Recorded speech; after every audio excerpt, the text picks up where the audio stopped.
السلام عليكم ورحمة الله وبركاته.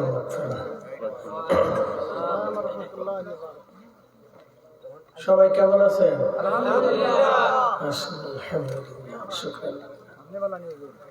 আলহামদুলিল্লাহ। আমরা যারা দূরে আছি, বাইরে আছি, সবাই ভিতরে চলে আসি। নাহমাদুহু ওয়া নাস্তাঈনুহু ওয়া নাস্তাগফিরুহু ونعوذ بالله من شرور أنفسنا ومن سيئات أعمالنا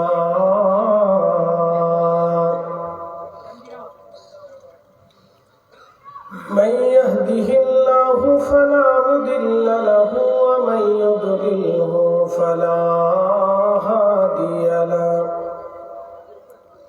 ونشهد أن لا إله إلا الله وحده لا شريك له ونشهد أن محمدا عبده ورسوله أرسله بالحق بشيرا ونذيرا وداعيا إلى الله بإذنه وسراجا منيرا أما بعد فقد قال الله تعالى في كلامه المجيد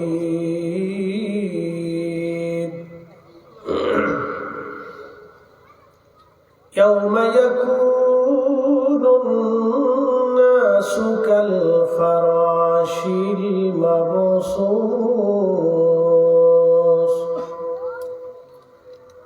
وتكون الجبال كالعهن المنفوش وفي آيات أخرى في شان حبيبه ومحبوبه إن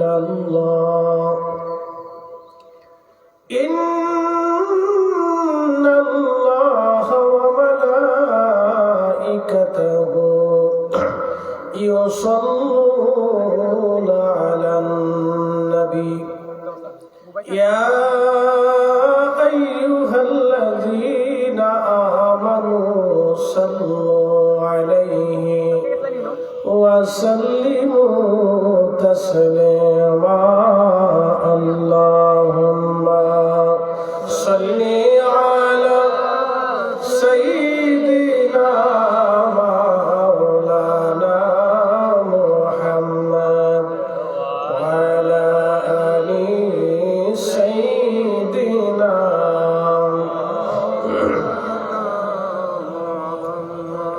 নবীর ইশকে যার দিল ভাই এ ভুবনে কাঁদে না নবী প্রেমে যার দিল ভাই এ ভুবনে কাঁদে না রোজ হাসরে ভাইজান তারা নবীজির দেখা পাবে না আল্লাহুম্মা সাল্লি আলা সাইয়্যিদিনা মাওলানা মুহাম্মদ ওয়া আলা আলি সাইয়্যিদিনা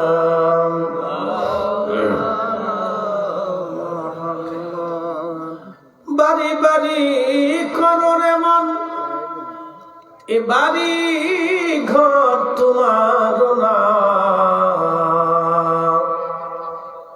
বাড়ি বাড়ি কররে মন এ বাড়ি ঘর তোমার না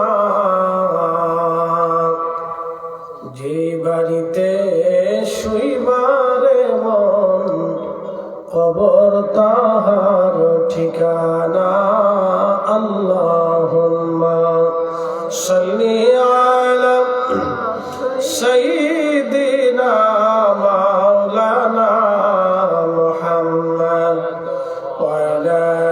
التجاني سيدنا مولانا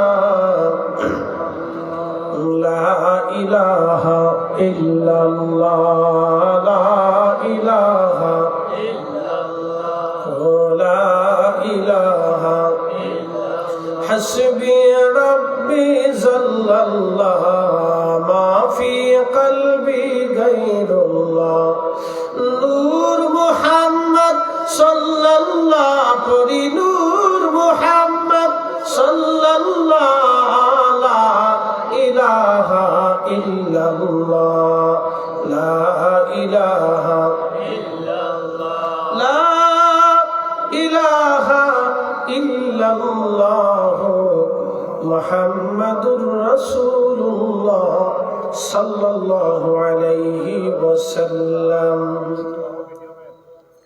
লতিফপুর গ্রামবাসীর উদ্যোগে দশম বার্ষিক ইসলামী সুন্নি মহাসম্মেলনের সম্মানিত সভাপতি বিশিষ্ট মুরব্বী জনাব হাজী মুখলিস মিয়া সাহেব, জনাব লোকমান খান সাহেব এবং জনাব মোহাম্মদ শরাফর আলী সাহেব সহ সকল সম্মানিত মুরব্বান ইকরাম, কলিজার টুকরো যুবক, উত্তর লতিফপুর যুব সমাজ, এই যুব সমাজের সকল সদস্যবৃন্দ, পর্দানিশীন আমার সম্মানিত মা বোনেরা,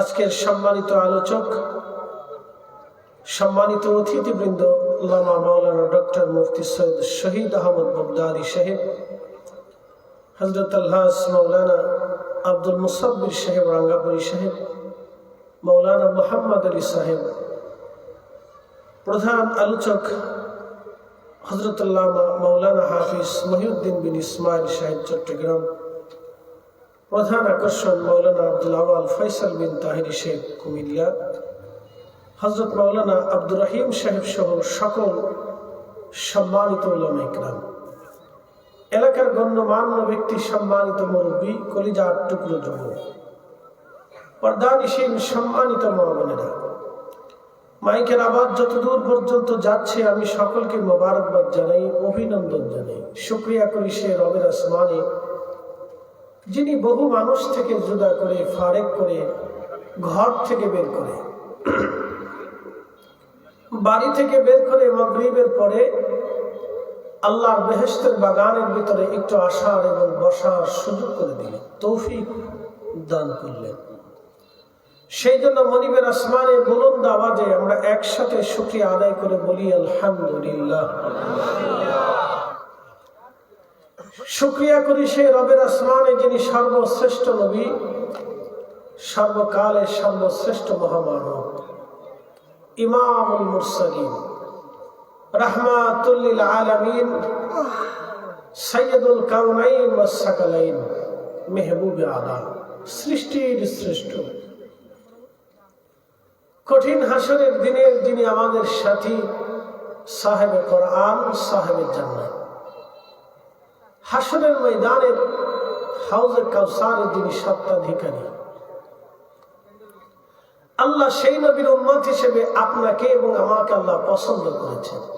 মনিবের আসমানে বুলন্দ আওয়াজে একসাথে শুকরিয়া আদায় করে আবারও বলি আলহামদুলিল্লাহ। আমি মহাগ্রন্থ পবিত্র কুরআনুল কারীম থেকে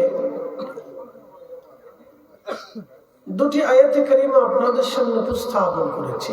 এই আয়াতের নিরিখে আপনাদের সামনে কিছু কথা বলার চেষ্টা করব।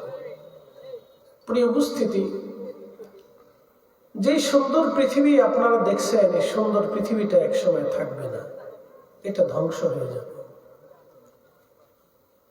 এই পৃথিবীটাকে আল্লাহ মানুষের জন্য উপযোগী করে তৈরি করেছেন। পৃথিবী ছাড়া বাকি গ্রহ উপগ্রহগুলি মানুষের জন্য উপযোগী না। এই পৃথিবীর একই ছাদের নিচে, একই সূর্যের নিচে কোথাও প্রচন্ড গরম হয়, কোথাও প্রচন্ড শীত হয়, কোথাও গরমও নাই, শীতও নাই। একই পৃথিবী, আমাদের এখানে যখন শীত পড়ে তখন অন্য কোথাও শীত নাই, একেবারে বসন্তের মতো। একই পৃথিবীর নিচে আমরা এখন শীতের মধ্যে আছি, আবার অন্য কোথাও শীত নাই। আমাদের এখানে যেমন ঠান্ডা, একই পৃথিবীতে আবার এমন জায়গা আছে -ডিগ্রি সেলসিয়াস তাপমাত্রা চলে আসছে। সেখানকার পানি পর্যন্ত ঠান্ডায় জমে বরফ হয়ে গেছে।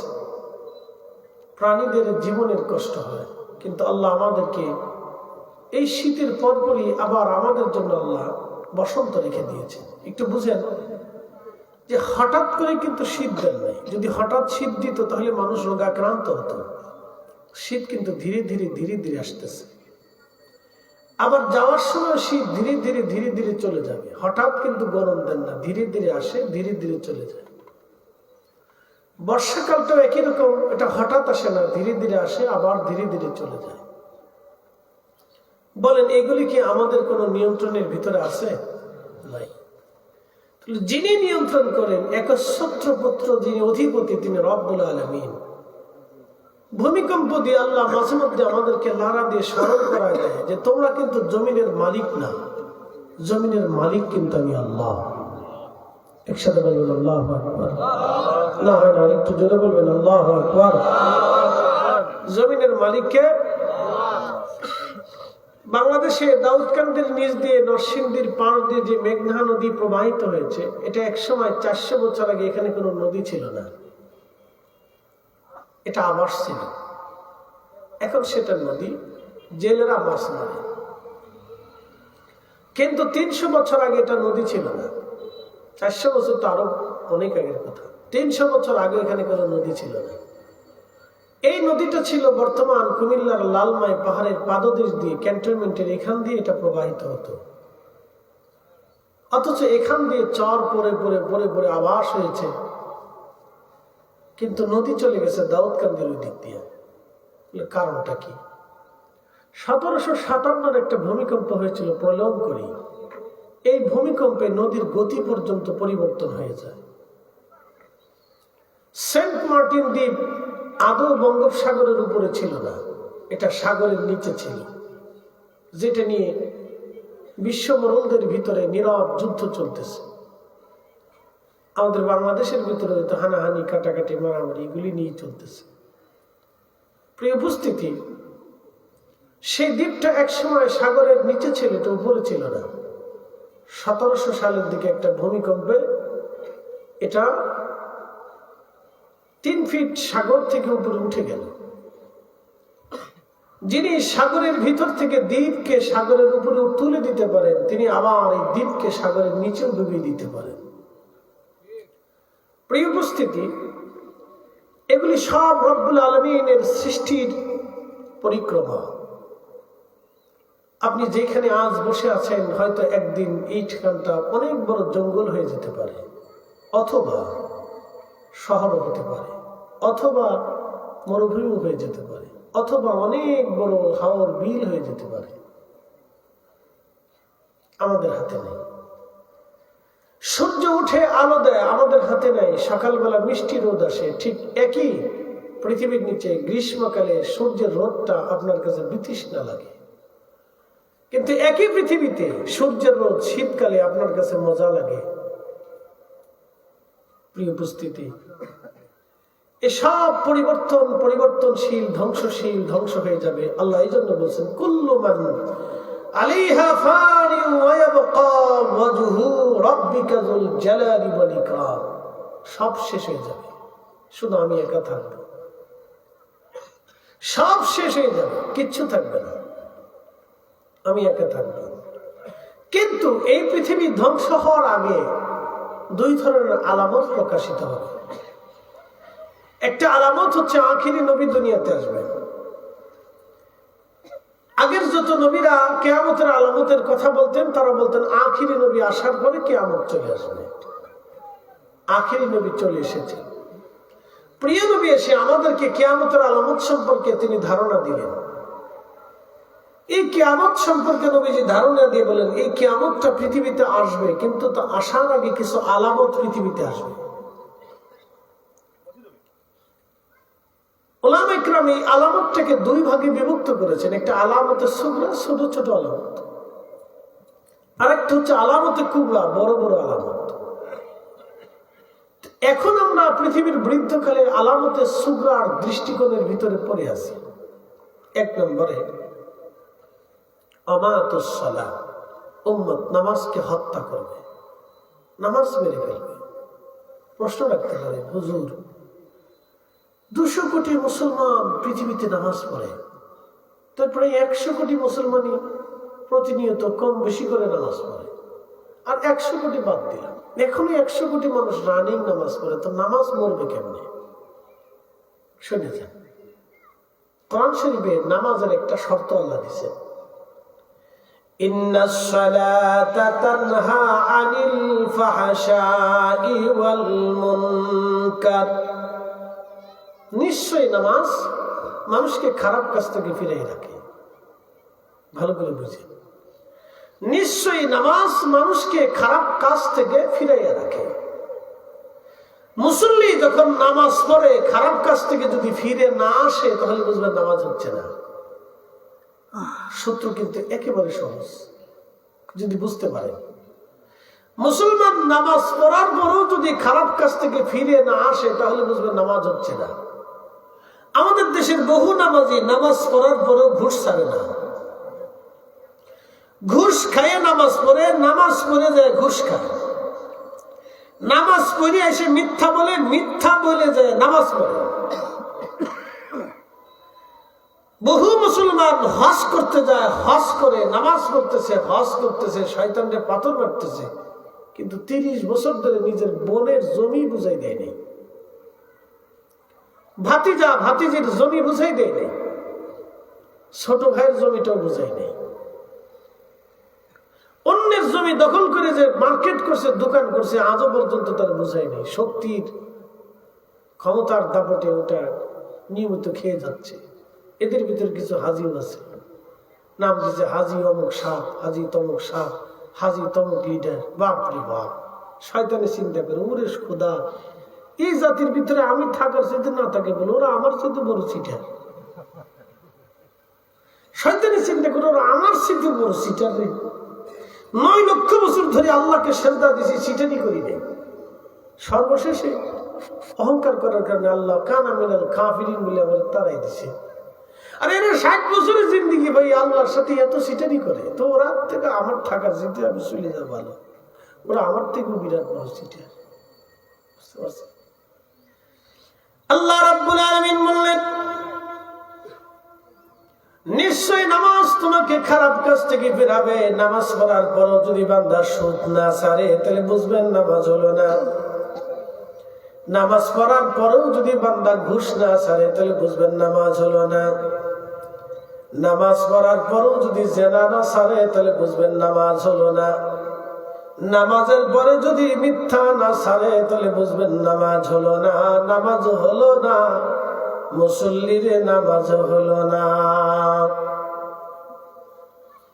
আল্লাহ নবী বলেন, উম্মত আমাতুস সালাহ, আমার উম্মত নামাজ মেরে ফেলবে, নামাজ হত্যা করবে। আবার এমনও মুসল্লি হবে, বতরিয়া মুসল্লি, আমাদের ফরিদপুরের ভাষায় বলে বতরিয়া মুসল্লি, মানে সিজনওয়ারি মুসল্লি। জুমার দিনে নামাজে দেখবেন, সারা সপ্তাহে আর তারে নামাজে পাবেন না। আছে না নেই? আমার ওয়াজের শ্রোতার ভিতরে অনেকে আছে, সারা জুমাতে একবার নামাজ পড়বে, সারা সপ্তাহে আর যায় নামাজ দেখবে না। আমাতুস সালাহ, উম্মত নামাজকে মেরে ফেলবে।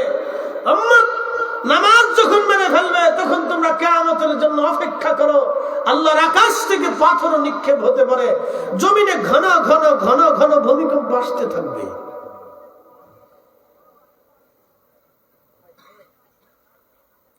কত তারিখে যেইভাবে লারা দিছিল, ওই লারাটাই 1 মিনিট থাকলে পরে বাংলাদেশের বহু বিল্ডিং ভেঙে পড়ত। কথা ঠিক আছে না?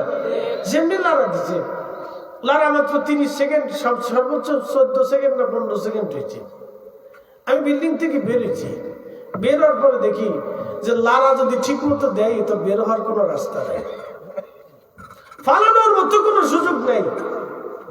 ওই লারাটাই যদি 1 মিনিট স্থায়ী হইতো, তাহলে বাংলাদেশের হাজার হাজার বিল্ডিং ভেঙে পড়তো। অন্তত এই সময় পর্যন্ত 50 লক্ষ মানুষ নিহত আহত হইতো। বাঁচার রাস্তা নেই। প্রিয় উপস্থিতি হাজিরিন, উম্মত নামাজকে মেনে ফেলবে। আর একদল নামাজি আছে শুধু জুমার নামাজ পড়ে, আর কোন নামাজ তারা পড়বে না। আর একদল নামাজি আছে, সামনে নির্বাচন আসতেছে, সামনে নির্বাচনে দেখবেন অনেক আছে পেশাব করেও তারা পানি টানি লয় না, পেশাব করেও ঢিলা গ্রুপ ব্যবহার করে না। বিরাট বড় নেতাজি সুভাষ চন্দ্র বসু না, পেশাব করে পানি লয় না, উঠতে পানি লয় না, হেরা বিচার সালিশ করে। হেরা যদি দেশের বিচার করে, এই জন্য খোদার গজব আসবে। নবী বলছেন, উম্মত যদি সমাজের লিডার পারসনরা, সমাজের লিডার যারা হবে, নেতৃত্ব যারা দিবে, তারা যদি অসাধু অচরিত্রবান চরিত্রহীন হয়ে থাকে এবং সিটের বাটপার চোর লুচ্চিয়া ফাসিক ফুজ্জার হয়ে থাকে, তাহলে তোমরা শুনে রাখো, কিয়ামতের অপেক্ষা করো। আমি বলিনি তো, 1450 বছর আগে আল্লাহ রাসূল বলেছেন, সমাজের নেতৃস্থানীয়তে যারা থাকবে, সমাজের লিডার পারসন যারা থাকবে, তাদের সৎ হইতে হবে, নির্ভেজাল থাকতে হবে। তারা আমানত রক্ষা করবে, তারা ইনসাফ করবে, তারা ন্যায় বিচার করবে। তাদের কাছে তার সন্তানও যেমন সমান, অপরজনের সন্তানও তার কাছে একই রকম সমান থাকতে হবে। কিন্তু বড় আফসোস, আমরা হতভাগা জাতি, 18 কোটি মুসলমানের দেশে আজ পর্যন্ত 68,000 গ্রামে 64,000 গ্রামে আজও পর্যন্ত ন্যায় বিচার হয় না। মুখ দেখে, চোখ দেখে, দল দেখে, মত দেখে বিচার করে ফেলে, কিছু পয়সা করে দিলে ওইটা ট্যাগ ভাগ হয়ে যায়, আজও পর্যন্ত হয় না। এই জন্য ভূমিকম্প মাঝে মধ্যে লাগা দেয়। শুধু কি ভূমিকম্প আসবে না, আরো গজব আছে। বলে হুজুর কি গজব আসবে? ডায়াবেটিস চাপাই দিচ্ছে, ডায়াবেটিস। বাংলাদেশের 18 কোটি মানুষ যদি থাকে, তাহলে মিনিমাম হলো দেখেন আপনি 12 কোটি মানুষ ডায়াবেটিসের সাথে সম্পৃক্ত, 3.5 কোটি মানুষ এদেশে কিডনি রোগের সাথে সম্পৃক্ত, ভয়াবহ একটা রোগ কিডনি রোগ। 3.5 কোটি যদি কিডনি রোগ হয়, তাহলে 12 কোটি আছে ডায়াবেটিসের সাথে সম্পৃক্ত, আরো 12 কোটি ধরেন প্রেশারের সাথে সম্পৃক্ত। তাহলে বাংলাদেশের 18 কোটি মানুষের ভিতরে 17.5 কোটি মানুষ অসুস্থ, রোগের সাথে সম্পৃক্ত। তো বড় বড় রোগ, হার্টের মতো রোগ, ডায়াবেটিসের মতো রোগ, হাই প্রেশারের মতো রোগ, তারপরে কিডনি রোগের মতো রোগ, তারপরে ফ্যাপসা, ওই যে আপনার কি বলে এটা, লিভার সংক্রান্ত রোগ, এরপরে ক্যান্সারের সাথে সম্পৃক্ত, বড় বড় ব্রেন স্ট্রোকের সাথে সম্পৃক্ত। মিনিমাম 18 কোটি মানুষের 17.5 কোটি মানুষ অসুস্থ আছে। আর 2000 সালের পর থেকে এই পর্যন্ত যত নারী বাচ্চা জন্ম দিছে, তত নারীর 100% নারীর ভিতরে 90% নারী সিজার করা, তার মানে রোগের সাথে সম্পৃক্ত। আপনি মানে বুঝে নেন, আপনি খোদার গজব কি করে আছে। খালি ভূমিকম্প দিয়ে গজব দিচ্ছে না, আল্লাহ বাবু গজব দিচ্ছে। বলে কারণ কি? আমি কারণগুলি বলতেছি, আপনারা মিলে মিলে নেন যে কি লেগে আল্লাহ গজব দিচ্ছে, কিসের জন্য দিচ্ছে। সারা পৃথিবী মানুষ ডায়াবেটিসের সাথে সম্পৃক্ত, লক্ষ লক্ষ কোটি কোটি মানুষ ডায়াবেটিস, হার্ট, প্রেশার, বড় বড় জটিল জটিল ক্যান্সার রোগের সাথে সম্পৃক্ত। কেন? সারা পৃথিবীতে ইনসাফ নাই, সারা পৃথিবীতে ইনসাফ নাই, সারা পৃথিবীতে ইনসাফ নেই। যদি ইনসাফ থাকতো, তাহলে আমাদের চোখের সামনে ফিলিস্তিনের মতো 1.5 লক্ষ নিরপরাধ মানুষের জীবন চলে যেত না। কথা কন না কেন? যদি পৃথিবীতে ইনসাফ থাকতো, তাহলে আমাদের চোখের সামনে 1.5 লক্ষ রোহিঙ্গাদেরকে আগুনে পুড়িয়ে চিবি নির্মম ভাবে তাদেরকে হত্যা করা হয়েছে। পৃথিবীর কোন মানুষ তাদের বিচার আজও পর্যন্ত করে নাই। যদি পৃথিবীতে ন্যায় বিচারই থাকতো, তাহলে সুদানের মতো দেশে 1,50,000 মুসলমান নিজেরা গোলাগুলি করে গুলি করে মরছে। আপনি বুঝেন তো, পৃথিবীতে ইনসাফ বলে কিছু নাই, না ইনসাফ বলে কিছু নেই। অথচ এই কোরআনে রাসূল কারীম বলেছেন, আমার উম্মত, তোমরা যদি একজন নিরপরাধ মানুষকে হত্যা করো, তাহলে জাহান্নামে যাওয়ার জন্য এতটুকুনি তোমার যথেষ্ট। তোমাকে কেউ বেহেশত নিতে পারবে না। পৃথিবীর সমস্ত মানুষ যদি এক জায়গায় বসে গবেষণা করে, তাহলে আল্লাহর দেওয়া একটা রূহ ফিরিয়ে দিতে পারবে না। আসতে বলবেন না, জোরে বলেন। পৃথিবীর সমস্ত মানুষ যদি এক জায়গায় বসে চিন্তা করে, গবেষণা করে, চেষ্টা করে, তো আল্লাহর দেওয়া একটা জীবন তারা আর কোনোদিন ফিরিয়ে দিতে পারবে না। কিন্তু এই জীবনকে মানুষ হত্যা করতেছে, ওয়াকাতরে লাখে লাখে লক্ষ লক্ষ মানুষ মেরে ফেলছে, কোনো বিচার নেই। যারা হত্যা করেছে তাদের কোনো বিচার নেই, কারণ তারা পৃথিবীর মরণ, তাদের বিচার হয় না। ইরাকের 4 লক্ষ মানুষ হত্যা করেছে প্রেসিডেন্ট বুশ, কিন্তু আজও পর্যন্ত তাকে কোনোদিনও বিচারের কাঠগড়ায় কেউ দ্বারা করাইতে পারে নাই, আজও পর্যন্ত পারে। পৃথিবীর কত মুসলমানের রক্তে তার হাত রঞ্জিত হয়েছে, কিন্তু আজও পর্যন্ত তাকে বিচারের কাঠগড়ায় দাঁড়াইতে পারে নাই। ফিলিস্তিনের 1.5 লক্ষ মানুষ মেরে ফেললো ইসরায়েলের প্রধানমন্ত্রীর বিরুদ্ধে, আজও পর্যন্ত কেউ তার কাঠগড়ায় দাঁড়ায় করাইতে পারেনি। তাহলে বোঝা গেল পৃথিবীতে ইনসাফ নাই। কথা ঠিক আছে কিনা? পৃথিবীতে ইনসাফ, পৃথিবীতে ইনসাফ নাই। বাংলাদেশ তো আরো পরের কথা আসে, এদেশে তো কোনো ইনসাফ কোনো শব্দই নেই, এদেশের ইনসাফের কোনো শব্দ নাই। ইনসাফের কথা বলে দেশে বাঁচতে পারবেন না তো আপনি। এদেশে ইনসাফের কোনো শব্দই নেই, সারা পৃথিবীতেও নেই। প্রিয় উপস্থিতি হাজিরিন, প্রিয় নবী বলেন, উম্মাত তোমরা অপেক্ষা করো, আল্লাহর আকাশ থেকে পাথর নিক্ষিপ্ত হতে পারে, অথবা ভূমিকম্প আসবে, মহামারী আসবে, সমুদ্র থেকে ধেয়ে আসবে বিপদ। তাসবির দানা যেভাবে ছেড়ে দিলে টপ টপ টপ টপ করে দানাগুলি পড়তে থাকে, সাহাবীরা রে আমার উম্মতের মাঝে ওইভাবে আল্লাহর আসমান থেকে বালা আসতে থাকবে, বালা আসতে থাকবে, বালা আসতে থাকবে।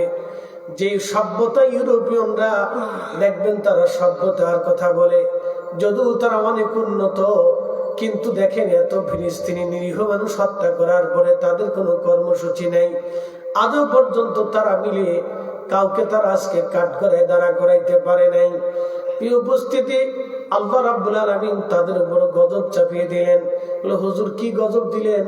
করোনা মহামারী থেকে ইউরোপে লক্ষ লক্ষ মানুষের জীবন আল্লাহ কেড়ে নিয়ে গেলেন, লক্ষ লক্ষ পরিবারের চোখের পানি আল্লাহ ধরিয়ে দেখাইলেন, দেখো আপনজনের বিদায়টা তোমাদের কেমন লাগে। অথচ আমার এই ফিলিস্তিনের নিরীহ মানুষদেরকে তোমরা 75 বছর ধরে হত্যা করেছ, 75 বছর ধরে তিলে তিলে তাদের ঘর থেকে তোমরা তাড়িয়ে দিয়েছ, 75 বছর ধরে তিলে তিলে তোমরা তাদেরকে মা থেকে সন্তানকে হত্যা করেছ, হাজার হাজার নারীদের ইজ্জত সম্মানকে তোমরা হরণ করেছ, বছরের পর বছর ধরে ধরে বন্দী রেখে রেখে তোমরা তাদেরকে ধর্ষণ করেছ। আপনি কল্পনা করতে পারবেন কত বড় জুলুম তাদের সাথে করা হয়েছে, কত বড় জুলুম তাদের সাথে অন্যায় করা হয়েছে। আপনি আমাদের পার্শ্ববর্তী রোহিঙ্গাদের সাথে নির্মম ভাবে তিলে তিলে হায়না পশুদের মতো, কুকুর বিড়াল পর্যন্ত যাহা কল্পনা করে না মানুষ, তার থেকে বেশি নিকৃষ্ট কাজ করে মানুষ জাতি। 10 জন 20 জন করে মিলে একজন নারীকে ধর্ষণ করা কতটা অমানবিক এবং কতটা নিষ্ঠুর আপনি ভাবলে গা শিহরে ওঠার কথা, রক্তহীন হয়ে আসার কথা।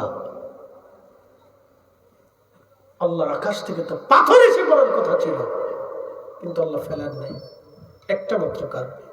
আল্লাহ রাসূল সিজদায় পড়ে জাবাল আবু সিনা পাহাড়ের ভিতরে 3 দিন সিজদার মধ্যে ছিলেন নবী। খন্দকের পাহাড়ের পিছনে সেই পাহাড়ে নবী 3 দিন পর্যন্ত সিজদার মধ্যে পড়ে বলছিলেন, ইয়া রব হাবলি উম্মতি, আল্লাহ আমার উম্মত গুনাহ করে ফেলবে, আমার উম্মত অপরাধ করে ফেলবে, আল্লাহ আমার উম্মতের উপায় কি হবে? রব বললেন কি চান? বলে আল্লাহ আপনি মেহেরবানি করে আমার উম্মতকে কওমে লূতের মতো ধ্বংস করে দিবেন না, কওমে নূহের মতো ধ্বংস করে দিবেন না, কওমে সামুদের মতো ধ্বংস করে দিবেন না, সালেহ আলাইহিস সালামের উম্মতের মতো ধ্বংস করবেন না। আল্লাহ আপনি ওয়াদা করেন আমার উম্মতকে আপনি সর্বলে ধ্বংস করে দিবেন না। আল্লাহ আমি আপনার কাছে এটা চাই, আপনি আমার উম্মত যত গুনাহ করুক আপনি রাগ করবেন না, আল্লাহ আপনি তাদেরকে ধ্বংস করে দিবেন না। আল্লাহ বলেন মেহবুব আপনার কারণে দোয়াটা কবুল করে নিলাম। আসতে হয়ে গেল না? সুবহানাল্লাহ। একটু জোরে বলেন সুবহানাল্লাহ। এই 11 মাসে বাংলাদেশে 170 জন নারী ধর্ষিত হয়েছে। আপনি তো নাউজুবিল্লাহ বলতেছেন, যদি এই কাতারে আপনার বোন থাকতো কি করতেন? মাগুরার আসিয়া নামক একটা ছোট্ট মেয়ের গুপ্তাঙ্গ বেলেট দিয়ে ছিঁড়ে ফেরে তাকে হত্যা করা হয়েছে। আজও পর্যন্ত আসামিদেরকে কাঠগড়ায় ঝোলাইতে পারছে? কিসের বিচার এটা? কি সাঁতার বিচার এটা? এত প্রকাশ্য হত্যাযোগ্য হওয়ার পরেও তাদের আসামিকে আজও পর্যন্ত ফাঁসির কাস্টে ঝোলানো গেল না। তাহলে কিসের বিচার এটা? কিসের ইনসাফ? কিসের ইনসাফ? লক্ষ লক্ষ এদেশের কোটি কোটি মানুষ ফেসবুকে প্রতিবাদ করার পরেও তাদের বিচার হলো না। তো কিসের বিচার? কেন ভূমিকম্প আসবে না? কেন বালা আসবে না? কেন আল্লাহ ক্যান্সার দিবে না? কেন হার্টের রোগী দিবে না? কেন আল্লাহ বিকলাঙ্গ করবে না? কেন আপনাকে প্যারালাইসিস দিয়ে ঘরের ভিতরে পায়খানা পেশাব খাওয়াবে না? বলেন তো কেন দিবে না? এই জন্য দিচ্ছে আল্লাহ। কেন ফিজার নেই তো? প্রিয় উপস্থিতি হাজিরিন, আমার কথাগুলি শুনতে কষ্ট হবে অথবা শক্ত হবে, তিতা লাগতেও পারে, কিচ্ছু করার নাই। রাসূল যেভাবে বলেছেন আমি আপনাদেরকে সেইভাবে শোনাচ্ছি। আসিয়া শুধু না, কত আসিয়ার জীবন চলে গেল। আজকে উসমান হাদির জন্য অনেকেই ব্যথিত হয়েছেন, কিন্তু নির্মম ভাবে আমাদের মাওলানা রইসুদ্দিনকে প্রকাশ্যে পিটিয়ে মারা হলো। সন্তানের সামনে তাকে মারা হলো, তার মায়ের সামনে তাকে মারা হয়েছিল। আজও পর্যন্ত তার বিচার হয় নাই, ফয়সালা হয় নাই। আপনি ভাবেন তো, মার সামনে সন্তানকে নির্মম ভাবে পিটিয়ে মারা হয়েছে। মিছিল করেছি ঢাকাতে, আজও পর্যন্ত তার ফয়সালা হয়নি। একটা আসামিকেও অ্যারেস্ট করে নেই পুলিশ। বলেন আপনারা কোথায় আছি আমরা? প্রিয় উপস্থিতি হাজিরিন, এইভাবে যদি চলতে থাকে তাহলে আগামীর দিনগুলি আমাদের জন্য অনেক কঠিন হবে, অনেক ভয়াবহ হবে, অনেক কঠিন হবে, অনেক ভয়াবহ হবে। প্রিয় ভাই আমার, নবী আল্লাহ বলেন, ইন্নাল্লাহা ইয়া'মুরু বিল আদলি ওয়াল ইহসান। বান্দারে আমি নির্দেশ দিলাম তোমরা দুনিয়াতে ন্যায় করবা, অন্যায় করবা না। ন্যায় করবা, ইহসান করবা, তোমরা দয়া করবা, ন্যায় করবা, অন্যায় করবা না। আমি হুকুম দিলাম তোমরা দুনিয়াতে ন্যায় প্রতিষ্ঠিত করবা, ইনসাফ তোমরা প্রতিষ্ঠিত করবা, ইনসাফ প্রতিষ্ঠিত করবা, ইনসাফ প্রতিষ্ঠিত করবা। আল্লাহ হুকুম দিলেন তোমরা ইনসাফ প্রতিষ্ঠিত করবা। বাংলাদেশে লক্ষ লক্ষ লক্ষ লক্ষ গরিব মানুষ আছে, আহা টাকার অভাবে তাদের চিকিৎসা হয় না, টাকার অভাবে কত মা ওষুধ কিনে খেতে পারে না, টাকার অভাবে কত বাবা ওষুধ কিনতে পারে না, ভালো অপারেশন হয় না, ভালো চিকিৎসা তার হয় না, দুঃখে দুঃখে টাকার অভাবে মারা যায়। বহু বহু গরিব মানুষ আছে দুঃখে দুঃখে মারা যায়। প্রশ্ন রাখবেন হুজুর, তাহলে কি করণীয়? আমাদের করণীয় হলো কি? এই গরিব মানুষের চিকিৎসা রাষ্ট্র দিবে, রাষ্ট্রযন্ত্র দিবে। ভালো করে শুনে যাবেন ভাই আমার, ভালো করে বুঝে যাবেন আমার কথাগুলি ভাই, ভালো করে শোনেন। ধনীদের চিকিৎসা বড় ভালো ভালো ভালো হসপিটালে হয়। আমার টাকা আছে, আমার সন্তানের জন্য সুন্দর চিকিৎসা আমি করাইলাম, আমার বিবির জন্য সুন্দর চিকিৎসা আমি করাইলাম, কিন্তু আমার পেটের ব্যথা যেমন গরিবের পেটের ব্যথা একই রকম, ধনীর মাথা ব্যথা যেমন গরিবের মাথা ব্যথা একই রকম, ধনীর প্যারালাইসিস যেমন গরিবের প্যারালাইসিস একই রকম, ধনীর আপনার অপারেশন যেমন গরিবের অপারেশন একই রকম। তাহলে ধনীর যদি উন্নত চিকিৎসা হয় তাহলে গরিবের কেন চিকিৎসা হবে না? প্রশ্ন রাখবেন ফরিদে হুজুর, গরিবের চিকিৎসা কে দিবে? গরিবের চিকিৎসা রাষ্ট্র দিবে। রাষ্ট্রের দায়িত্ব ছিল গরিবের জন্য আলাদা হসপিটাল তৈরি করা। ওইখানে গরিব, হত দরিদ্র এবং মিসকিন, ভিখারি আর অভাবী, এতিম, দুস্থদের জন্য, বিধবাদের জন্য এবং বৃদ্ধ আর দরিদ্রদের জন্য আলাদা উন্নত চিকিৎসা করার কথা ছিল রাষ্ট্রের। কি কথা কর না কেন? আমাদের কাজ না, এটা রাষ্ট্রের দায়িত্ব ছিল, কারণ রাষ্ট্র আমাদের থেকে ট্যাক্স নেয়, টাকা নেয়। কি কথা কন না কেন? এই যে সিলেট থেকে লন্ডনেরা শত শত হাজার হাজার কোটি টাকা দেশে রেমিটেন্স পাঠায়, রাষ্ট্র পায় না? কি কথা কন না কেন? রাষ্ট্র ভাগ পায় না? তো রাষ্ট্র ভাগ পাইলে তাহলে রাষ্ট্র কি করেছে? কেন তাদের চিকিৎসা হবে না? কেন তাদের চিকিৎসা হবে না? কেন আমার দেশের শিশুরা রাস্তায় রাস্তায় ঘুরবে বলেন তো? কেন তারা মানুষের হাতে লাথি খাবে, গালি খাবে, ভিক্ষা করবে? একটা ছোট্ট বাচ্চার হাতে ভিক্ষার থালি কেন আসবে? কেন একটা ছোট্ট বাচ্চার হাতে, যখন তার হাতে কলম থাকার কথা ছিল, তখন সে দাঁড়ে দাঁড়ে ভিক্ষা করবে দুমুঠো ভাতের জন্য, খাবারের জন্য? কেন সে ভিক্ষা করবে? কারণ কি? এই জন্য আল্লাহ রাসূল বলছেন, তোমাদের জন্য গজব অপেক্ষা করবে যদি রাষ্ট্রযন্ত্রে রাষ্ট্রের দায়িত্বপ্রাপ্ত ব্যক্তিরা যদি রাষ্ট্রের সম্পদকে নিজেদের মতো ভাগ বাটোয়ারা করে শরীয়ত পানি ছিটানি করে খাও, তাহলে উম্মত তোমরা আল্লাহর আকাশ থেকে পাথর নিক্ষেপের অপেক্ষায় থাকো, ভূমিকম্পের অপেক্ষায় থাকো। বালা আসবে, তোমাদের জন্য বড় বড় রোগ আসবে, ডায়াবেটিস আসবে, ক্যান্সার আসবে, তোমাদের হাড়ে নষ্ট হবে, কিডনি পচে যাবে, তোমাদের কলিজা পচে যাবে, তোমাদের লিভার পচে যাবে, তোমাদের শরীরের ভিতরে আমি আল্লাহ ক্যান্সার ঢুকিয়ে দেব, মহামারী রোগ ঢুকিয়ে দেব, তোমাদের চোখের সামনে তোমাদের আপনজনেরা ধুকে ধুকে ধুকে ধুকে মরবে। কোনো ওষুধ থাকবে না, চিকিৎসা হবে, ডাক্তার বড় বড় রোগী দেখবে, কিন্তু কোনো ফয়সালা হবে না। এগুলি আল্লাহর গজব, আল্লাহর গজব।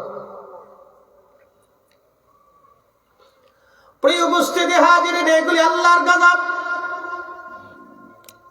এইগুলি আল্লাহর গজব, এইগুলি আল্লাহর গজব। নবী বললেন, ওয়াদাউল আমানা, আমানত নষ্ট হয়ে যাবে, আমানত নষ্ট হবে, আমানত বলে কিছু থাকবে না, কেউ কাউকে বিশ্বাস করতে চাবে না। আজকে সন্তান মাকে বিশ্বাস করে না, মা সন্তানকে বিশ্বাস করতে পারে না, বাবা সন্তানকে বিশ্বাস করতে পারে না, সন্তান বাবাকে বিশ্বাস করতে পারে না। আমানত মরে গেছে যদি বুঝতে চান, 2-4-5 লক্ষ টাকা স্টাম্প ছাড়া, কাগজ কলম ছাড়া হাওলাত দিয়ে দেখেন, আমানত মরে গেছে। কষ্ট হচ্ছে আপনাদের? কিসের জন্য গজব আসবে এটা আমি আপনাদেরকে বুঝাচ্ছি। আমি আমার ব্যক্তিগত মত থেকে বলিনি, আল্লাহ রাসূল যেভাবে বলছেন আমি সেটা আপনাদেরকে ব্যাখ্যা করে শোনাচ্ছি। এখন যদি কারো গার উপরে যায় পড়ে, তাহলে ওটা আমার দোষ না। কি কথা ঠিক আছে কিনা? এটা যদি কারো শরীরের উপর যে পড়ে যায়, তাহলে বাপ এটা আমার দোষ দিয়ে না। আল্লাহ রাসূল 1450 বছর আগে বলছিলেন, সেটাই আমি বলছি। মনে রাখবেন, আকাশ ভেঙে যাবে, পৃথিবী পুড়ে যাবে, সাগর শুকিয়ে নিঃশেষ হয়ে চৌচির হয়ে যাবে, কিন্তু আল্লাহর রাসূলের কথা এবং আল্লাহর কোরআনের বাক্য এক চুল পরিমাণ মিথ্যা হবে না, হবে না, হবে না। চুল পরিমাণ মিথ্যা হবে না, ডান বাম হবে না। আল্লাহর কালামের পরিবর্তন হবে না। আল্লাহ যাহা বলেছেন রাসূলকে, রাসূলের কালামের কোনো পরিবর্তন হবে না, কোনো পরিবর্তন নেই। যেটা বলছে ওটাই। এখন দায়িত্ব কাদের? আমাদের ভালো ঠিক,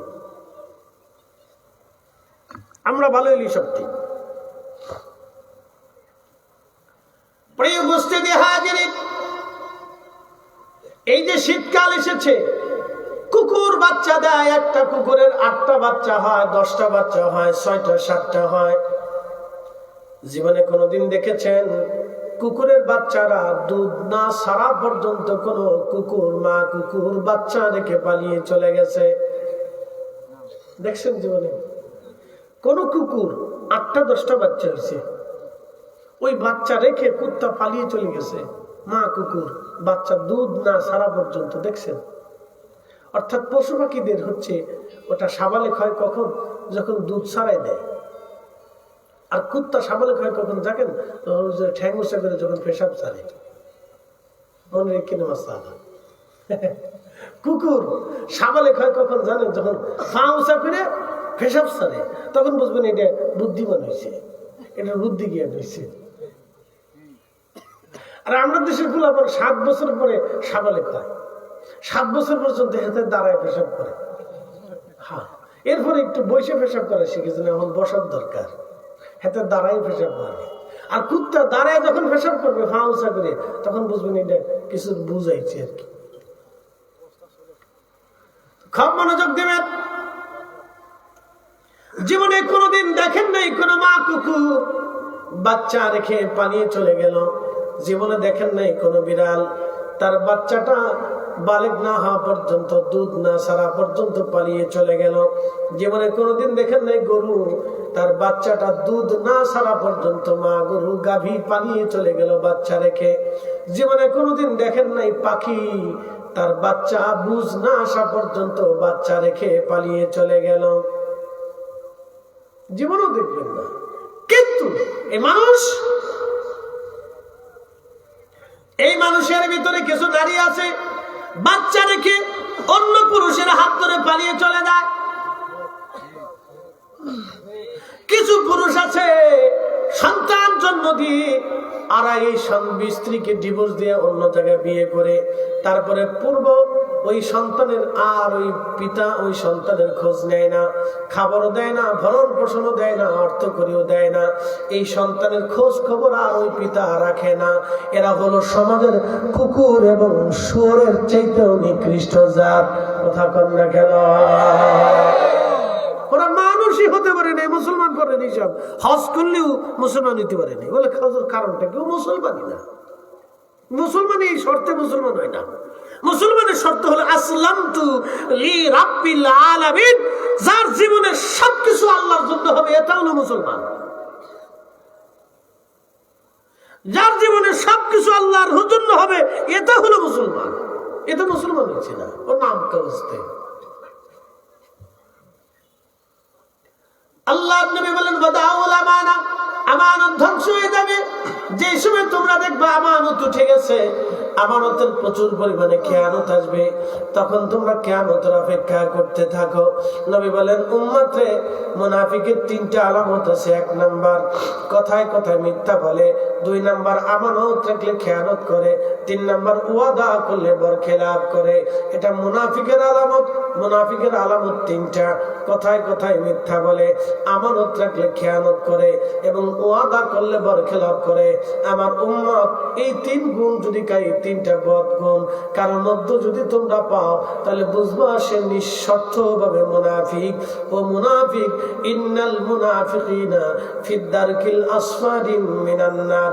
মুনাফিকদের জায়গা হবে জাহান্নামের একবারে নিম্নতম নিকৃষ্টতম জায়গা, যেখানে কাফেররা পর্যন্ত জায়গা পাবে না। দুনিয়াতে আরো একটা মুনাফিক আছে। বলে হুজুর কোন মুনাফিক? সূরা মুনাফিকের ভিতরে আল্লাহ তাদের পরিচয় দিয়েছেন। এই মুনাফিক হলো টুপিওয়ালা মুনাফিক, এই মুনাফিক হলো দাড়িওয়ালা মুনাফিক, এই মুনাফিক হলো জুব্বাওয়ালা মুনাফিক, এই মুনাফিক হলো সেজদা দেনেওয়ালা মুনাফিক, এই মুনাফিক হলো হজ করনেওয়ালা মুনাফিক। বলে হুজুর এরা আবার কারা? আল্লাহ কোরআনে তাদের পরিচয় দিয়ে দিয়েছেন। ওয়ালিল্লাহিল ইজ্জাতু ওয়ালিরাসূলিহি ওয়ালিল মুমিনিনা ওয়ালাকিন্নাল মুনাফিকিনা লা ইয়ালামুন।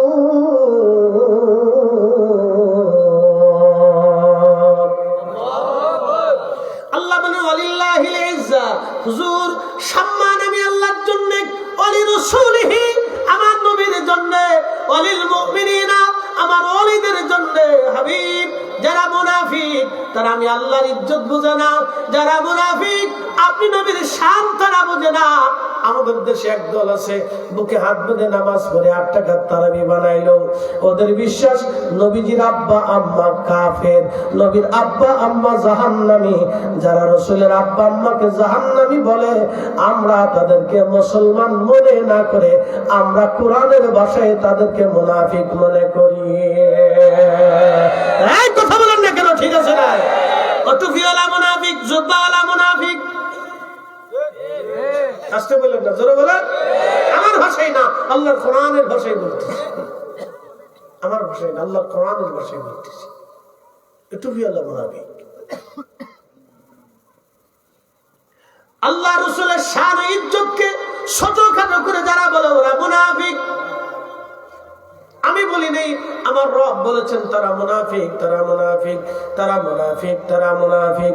ভাই আমার, এই জন্য হযরতে আল্লামা সাহেব কিবলা ফুলতুলি রাহমাতুল্লাহ আলাইহি জীবনের শেষ সময় পর্যন্ত তিনি আল্লাহ রাসূলের ইজ্জতের পক্ষে জমিনে জিহাদ করে গেছেন। কথা বলেন ঠিক আছে কিনা? যুগে যুগে মানুষ আজ পর্যন্ত তার স্মরণ করেন, যুগে যুগে আজ পর্যন্ত মানুষ প্রত্যেক দোয়াতে সাহেব কেবলা ফুলতুলি রাহিমাহুল্লাহর জন্য দোয়া করে। কেন করে? মুনাফিকদের সাথে জিহাদ করছে সারা জীবন। এখানে উনি কনসিডার করে নাই, কারোর সাথে উনি লিয়াজও করে নাই। কথা ঠিক আছে কিনা? ওনার জীবনে নেই, লিয়াজও করে নাই। এখানে কোনো কনসিডার হবে না, কারণ এখানে ইমানের সাবজেক্ট। আপনি আমার আব্বাকে গালি দেন, অসুবিধা নেই, কিন্তু রসুলকে গালি দিলে আপনার সাথে আমার আর কোনো সম্পর্ক নেই, কখনোই না। সে আমার বাপ হলেও সম্পর্ক থাকবে না, বাপের পরিচয় হবে না। সে যদি মা হয় তো তার সম্পর্ক হবে না, মায়ের পরিচয় হবে না। মার থেকে জুদা হয়ে যেতে হবে, মার পরিচয় বসবে না। এখানে কোনো কনসিডার নেই। প্রিয় উপস্থিতি হাজিরিন, এইগুলি মুনাফিক। মুনাফিকের নিদর্শন বলে আপনাদেরকে শোনাইলাম। এবার বুঝে চলাটা আপনাদের জন্য অত্যন্ত জরুরি ভাই আমার। এই জন্য ইমানদারের সাথে চলাফেরা, উঠা বসা দরকার, মুনাফিক থেকে দূরে থাকা দরকার। আল্লাহ আমাদেরকে মুনাফিক চেনার তৌফিক দান করুন। আওয়াজ তুলে ধরে বলেন আমিন। প্রিয় উপস্থিতি, ভালো করে শুনে যাবেন। লতিফপুরবাসী কিয়ামতের আলামত বলতে বলতে আমি আপনাদের সামনে নিয়ে চলে আসলাম। আর একটা আলামতের কথা নবী বলে গেলেন, উম্মতে নতুন নতুন ওলামারা, পূর্ববর্তী ওলামা আমাদেরকে নির্বোধ মনে করবে, বোকা মনে করবে, গালি দিবে। নতুন নতুন ওলামারা, পূর্ববর্তী ওলামা আমাদেরকে নির্বোধ মনে করবে, গালি দিবে, তাদের ভুল ধরবে, তাদেরকে বোকা মনে করবে। তখন তোমরা আল্লাহর আকাশ থেকে পাথর নিক্ষেপের অপেক্ষায় থাকবে, জমিনে ভূমি ধসের অপেক্ষায় থাকবে, ভূমিকম্পের জন্য থাকবে। আল্লাহর আকাশ থেকে গজব টপ টপ টপ টপ করে একটার পর একটা, একটার পর একটা পড়তে থাকবে।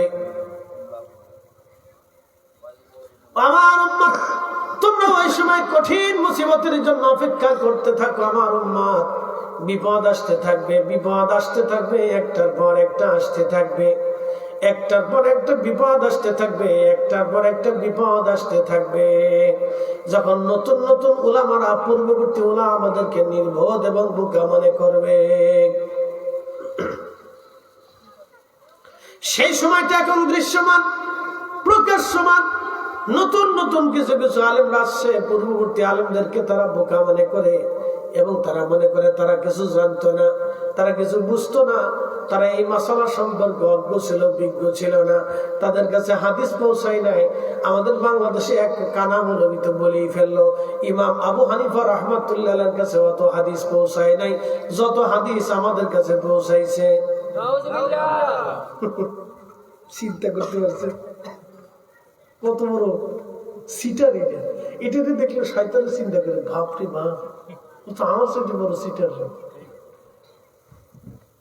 ইমামুল আজম আবু হানিফার কাছে বলে হাদিস পৌঁছায়নি। তিনি সরাসরি রসুলের সাহাবীদের দর্শে বসেছে, তার কাছে বলে হাদিস যায় নাই। তিনি সাহাবীদের ছাত্রদের কাছে দিন শিখেছেন, তিনার কাছে বলে হাদিস যায় নাই। চিন্তা করেন, এই কানার ঘরের কানাকা আমার কাছে যত হাদিস চাইছে তত হাদিস ইমাম আজম আবু হানিফার কাছে পৌঁছায়নি। শতান, কত বড় শতান আপনি চিন্তা করতে পারছেন? কত বড় শতান! যারা ইমাম মালিক রাহমাতুল্লাহ আলাইহি যার দর্শে বসেছেন, যারা একসাথে মদিনায় বসে হাদিসে রিসার্চ করেছেন, তাদের কাছে বলে হাদিস পৌঁছায় নাই। কল্পনা করতে পারবেন? সাহাবীদের ছাত্রদের কাছ থেকে যিনারা হাদিস শিখেছেন, সরাসরি খাদেম রাসূল হযরত আনাস থেকে যারা হাদিস শুনেছেন, হাদিস শিখেছেন, দ্বীন শিখেছেন, নামাজ পড়েছেন, ইসলাম শিখেছেন, ঈমান শিখেছেন, তারা বলে হাদিস পাই নাই। আর এখন বলে ওরা হাদিস পেয়ে গেছে। শয়তান কত বড় শয়তান! আল্লাহ রাসূল বলেন, তখন তোমরা কিয়ামতের অপেক্ষা করো, কারণ ভাববা দুনিয়া শেষ হয়ে গেছে। এখন যে সিচুয়েশনটা চলতেছে এটা শেষ পর্যায়ে। অনেকে বলে বাংলাদেশের মুসলমান খুব পারফেক্ট। আমি আগেও জানতাম যে বাঙালি মুসলমানরা খুব পারফেক্ট মুসলমান। অন্তত এই বাঙালিদের ভিতরে ভেজাল ছাড়া আর কিছু নাই, না কিচ্ছু নেই। এদের মুসলমান কি মুসলমান আমি নিজেও জানি না, ভেজাল ছাড়া কিচ্ছু নেই। এরা টাকার জন্য খাবারের ভিতরে বিষ মিশে, পেঁপের ভিতরে বিষ মিশে, কমলা লেবুর ভিতরে বিষ মিশে, আপেলের ভিতরে বিষ মিশে, তারপরে আপনার ডাবের ভিতরে ইঞ্জেকশন দিয়ে পানি মজা করার জন্য ইঞ্জেকশন মাইরে তারপরে ডাবের মজা করায়। এরপরে তরমুজের ভিতরে ইঞ্জেকশন মেরে দিয়ে তারপরে তরমুজ পাকায়। কলারে সুন্দর করে মেডিসিন দিয়ে তারপরে থুয়ে এরপরে কলা পাকাচ্ছে, খাওয়াচ্ছে বাঙালিদেরকে। খাতরা যারা এগুলি দেখবে তারাও চুপচাপ, কারণ তাদের পকেটের ভিতরে পয়সা করে ঢুকে। চিন্তা করলে মরে মরুকে, আমার চিন্তা করে লাভ কি? হ্যাঁ, ও চিন্তা করতেছে মরে মরুক, আমার চিন্তা করে লাগবে। কিন্তু জানেন না ওর উপর আল্লাহ গজব চাপাবে, ওর ছেলে না ওর মেয়ে আল্লাহ ক্যান্সার দিয়ে দিবে। দেখবেন আপনি খুঁজে খুঁজে দেখেন, দেখবেন যে সিঙ্গাপুরে চিকিৎসা করায়, নইলে পরে আপনার আমেরিকা নিয়ে চলে যায়, নইলে ভারতে চিকিৎসা করায়, নইলে একটা কানা হয়ে রয়েছে, একটা বুবা হয়ে রয়েছে, এটা অ্যাবনর্মাল হয়ে রয়েছে, ঘরের ভিতরে যাবেন একটা পাগল হয়ে রয়েছে। হ্যাঁ, খুঁজে দেখেন, আপনি যা খুঁজে দেখেন, তালাশ করে দেখেন। নাহলে বউ পাগল হয়ে গেছে, নাহলে বউ কথা শুনে না, অন্য বেটার লোকে ঘরে। হ্যাঁ, আমি ঠিক বললো ঠিক না ঠিক বললো ঠিক। আল্লাহর কসম করে বলি, মানুষের হাত যারা নষ্ট করবে, দরিদ্রদের হাত যারা নষ্ট করবে, এদেশে অন্ধ, ল্যাংড়া, কানা, বুবা, খোড়া, বিধবা আর অসুস্থ, দিনমজুর, রিক্সাওয়ালা, ভ্যানওয়ালা, দিনমজুর, ঠেলা গাড়িওয়ালা আর এই সমস্ত গরিব অসহায় মিসকিন আর খেটে খাওয়া মানুষের হাত যারা নষ্ট করবে, আল্লাহর কসম করে বলি, দুনিয়া তো সুখ হবে না, খবরেও হবে না, হাসরেও হবে না।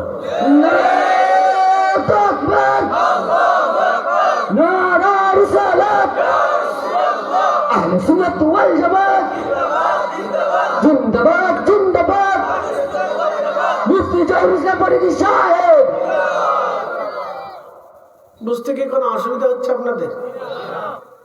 রাগটা হচ্ছেন নাকি আপনারা? হুজুর আজকে কি ওয়াজ করতেছে বুঝতেছি না, একবারে গজবের ভিতরে ফেলাই দিল না। তবে বাঁচবে কারা? শুনে যান, বাঁচার রাস্তা আছে। বলে হুজুর বাঁচবে কারা? যারা ইমানদার, যারা মুমিন, তার এই বিপদ থেকে আল্লাহ তাদেরকে বাঁচাবে। একসাথে বলবেন আল্লাহু আকবার। সারা পৃথিবীও যদি মহাপ্লাবনে ডুবে যায়, কিন্তু আল্লাহ মুমিনদেরকে বাঁচাবে। বলে কেমনে বাঁচাবে? নূহ আলাইহিস সালামের নৌকার ভিতরে মমতা আল্লাহ কিস্তি দুনিয়াতে ভাড়াই দিয়ে হলো মুমিনদেরকে বাঁচাবে। একসাথে বলবেন আল্লাহু আকবার। তাম পৃথিবী যদি ভূমিকম্প শেষ হয়ে যায়, তাহলে মুমিনরা বেঁচে থাকবে। তাম দুনিয়াতে যদি মহামারী আর রোগের পর রোগ আসে, তারপর আল্লাহ মুমিনদেরকে বাঁচাবে। বলে কেন বাঁচাবে? আল্লাহর ওয়াদা আছে, মুমিনদেরকে আমি বাঁচাবো। চিন্তার কারণ নেই, কিন্তু কিয়ামত আসবে, এটা সত্য। কোথায় পালাবেন? পালানোর মতো জায়গা কোথায় আছে? খুঁজে দেখেন, কোথাও নেই। ভূমিকম্প যদি লাড়া দেয়, বাংলাদেশে ভূতত্ত্ববিদদের গবেষণা থেকে বলতেছি, বাংলাদেশে বহুবার ভূমিকম্প আসছে। এটা ভূমিকম্প প্রবণ এলাকা। বাংলাদেশটা হচ্ছে ভূমিকম্প প্রবণ একটা অঞ্চল, একটা এরিয়া। এটার মাটির নিচে যে প্লেট আছে, এই প্লেটগুলি বিরাট বড় বড় ফাটা। এটা ভূমিকম্প আসবে, এখানে শক্তি জমতেছে, যে কোনো সময় ভূমিকম্প বাস্ট হবে, এই শক্তি বের হয়ে আসবে। যখন শক্তি বের হয়ে আসবে, তখন পৃথিবী লাড়া দিবে, বাংলাদেশের মাটি লাড়া দিবে, ভূমিকম্প হয়ে শক্তি বের হয়ে আসবে। তো শক্তিটা যখন বের হয়ে আসবে, তো বিজ্ঞান বলতেছে শক্তি তো অবশ্যই বের হবে, টুডে টুমরো, 5 মিনিট পরেও হতে পারে, 50 বছর পরেও হতে পারে। শক্তি বের হয়ে আসবে। শক্তি যখন বের হবে, তখন 8 স্কেলের উপরে ভূমিকম্প আসবে। স্কেলটা এত ভয়াবহ হবে, ভূমিকম্পের মাত্রা এত মারাত্মক হবে যে এদেশের 100% বিল্ডিং এর মধ্যে 65% বিল্ডিং ভেঙে পড়ে যাবে। এদেশের এই যতগুলি ব্রিজ আছে, 100% ব্রিজের ভিতরে আপনার ওইরকম প্রায় 70-80টা ব্রিজ ভেঙে পড়ে যাবে, অকেজ হয়ে যাবে, কোনো কাজ থাকবে না। তাহলে আপনি বুঝেন উদ্ধার তৎপরতা কি হবে। 14 কোটি মানুষ ভূমিকম্পের আওতার ভিতরে থাকবে, 1 কোটি মানুষ স্পট ডেড হবে। স্পট ডেড বুঝছেন? একবার 1 মিনিটের ভিতরে মারা যাবে। 1 কোটি মানুষ মারা যাবে স্পট ডেড। শুধু 50 লক্ষ মানুষ মারা যাবে ঢাকা শহরে, স্পট ডেড। বাকি মানুষ তিলে তিলে পরে পরে আস্তে আস্তে মারা যাবে। ল্যাংড়া, কানা, বোবা, খোড়া, অন্ধ হয়ে যাবে কোটি কোটি মানুষ।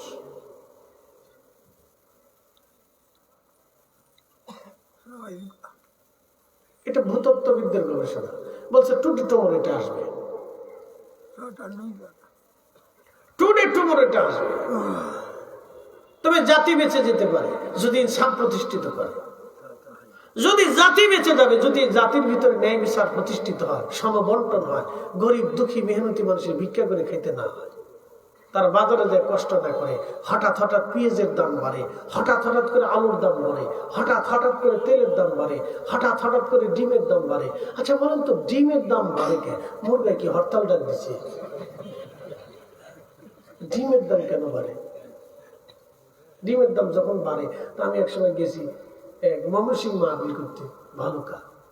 তো ভদ্রলোকের বাট খাবার খাইতে নিছে, তো দেখি বিরাট বড় ডিমের আপনার মুরগির খামার। তা বললাম কি ব্যাপার ভাই, এত ডিম আপনার খামারে, তো দেশের ডিমের দাম বাড়লো কেন? আপনারা ডিমের দাম বাড়াই দিচ্ছেন? না হুজুর, আমরা বাড়াইনি, আমরা টাকা সে আগেরটাই দেয়। তাহলে বাড়ালো কারা? ওই সিন্ডিকেটেরা, বড় বড় ব্যবসায়িক আছে, ওরা ওই ডিম ফ্রিজের ভিতরে স্টক করে, ঢুকাই দিয়ে 3 দিন ডিম ছাড়ে না। বাংলাদেশে কোনো ডিম নেই। কত বড় সুদার ঘরে সুদার চিন্তা করছে, বাংলাদেশে ডিম নেই। ডিম কোথায় গেছে? পদ্মা সেতুর নিচে চলে গেছে। ডিম গেল কোথায়? এত লক্ষ ডিম কোথায় চলে গেছে? ওরা স্টক করে দিয়েছে। হঠাৎ করে বলে ডিম নাই, ডিম নাই, ডিম নাই, ডিমের দাম বাড়াই দিল প্রত্যেক হালিতে 10 টাকা করে বেশি। তাহলে এবার বুঝেন যে 10 টাকা করে বেশি যদি প্রত্যেক হালিতে যায়, তাহলে প্রত্যেক দিনে আর ডিমে চলে গেল 2.5 টাকা। তো ডিম প্রতি যদি 2.5 টাকা চলে যায়, তাহলে 1 কোটি ডিমও যদি ছাড়ে, তাহলে কত কোটি টাকা আসলে আপনি হিসাব করে ছাড়েন। এইভাবে প্রত্যেক গরিব মানুষের কাছ থেকে, পকেট থেকে, ব্যক্তিদের কাছ থেকে, পকেট থেকে টাকা, কোটি কোটি টাকা সিন্ডিকেটরা হাতাইয়া চুরি করে নিয়ে চলে গেল। কথা বলেন না কেন? আসতে বলবেন না, জোরে বলেন। আপনার মতো, আপনার মতো, আমার মতো একদম পয়সাওয়ালা তো সবাই নাই। সারাদিন পরিশ্রম করে একটা মা ইট ভাঙতে ভাঙতে ভাঙতে ভাঙতে ভাঙতে ভাঙতে মা 500 টাকা রুজি করে ঢাকা শহরে, বড় বড় শহরে আশেপাশে যায় দেখবেন, ইট ভাটায় যায় দেখেন বহু নারীরা কাজ করতেছে, আছে না ভাই? মহিলারা কাজ করে, বেতন কম। মহিলারা কাজ করলে তাদের বেতন কম দেয়, বলে কাজ বেশি করতে পারে না, তো বেতন কম আসে। মহিলা কাজ করে সারাদিন পরিশ্রম করে একটা মা 500 টাকা রুজি করে, সন্তানের মুখে 2 মুঠো খাইতে দিতে যায়, একটা ডিম কিনতে গেলে বাচ্চাটা কাঁদে, মা ডিম দিব না, পরে দিস। ওই মহিলা যখন ডিম কিনতে যায়, তখন মহিলার হাত কাঁপে, হৃদয় কাঁপতে থাকে, আর ডিমের দাম বেড়ে গেল, পেঁয়াজের দাম বেড়ে গেল, আমি বাচ্চারা কি খাও? ঠিক সেই হাহাকারটা শুধু ওনার পর্যন্ত থাকে না, সেই হাহাকারটা আল্লাহর আরশ পর্যন্ত যায়, কাঁপে। এই কথা বল না কেন? ঠিক আছে। আর যারা এইভাবে গরিব মানুষের টাকা লুট করে খায়, ওদের বাড়ি যায় খুঁজ দিয়ে দেখেন সুখ নেই। আর ওর বউ অন্য বেটার সাথে চলে গেছে, ওর মেয়ে অন্য বেটার সাথে ঘুরতেছে, আর না হয় ওর ফুলা অন্য বেটি নিয়ে ঘুরতেছে, তাই দেখেন খোঁজ নেই, সুখ নেই, সুখ নেই। যদি মিথ্যা কথা হয় তাহলে খোঁজ নিয়ে যায় দেখেন, 2-4টা খুঁজে খুঁজে দেখে দেখবেন যে সুখ নাই।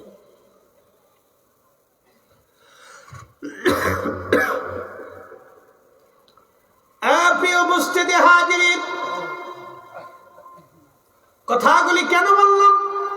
প্রিয় নবীজি আমাদেরকে সতর্ক করে গেছেন কিয়ামতের আলামত নিয়ে। এই জন্য কিয়ামতের আলামত সম্পর্কে আমি আপনাদেরকে জানাচ্ছি। ভাই আমার, ভালো করে শুনে যাবেন। নবীজি বলেন, আমার উম্মতেরা, কিয়ামত তখন আসবে, তোমরা অপেক্ষা করো, যখন সন্তানরা পিতা মাতার অবাধ্য হবে।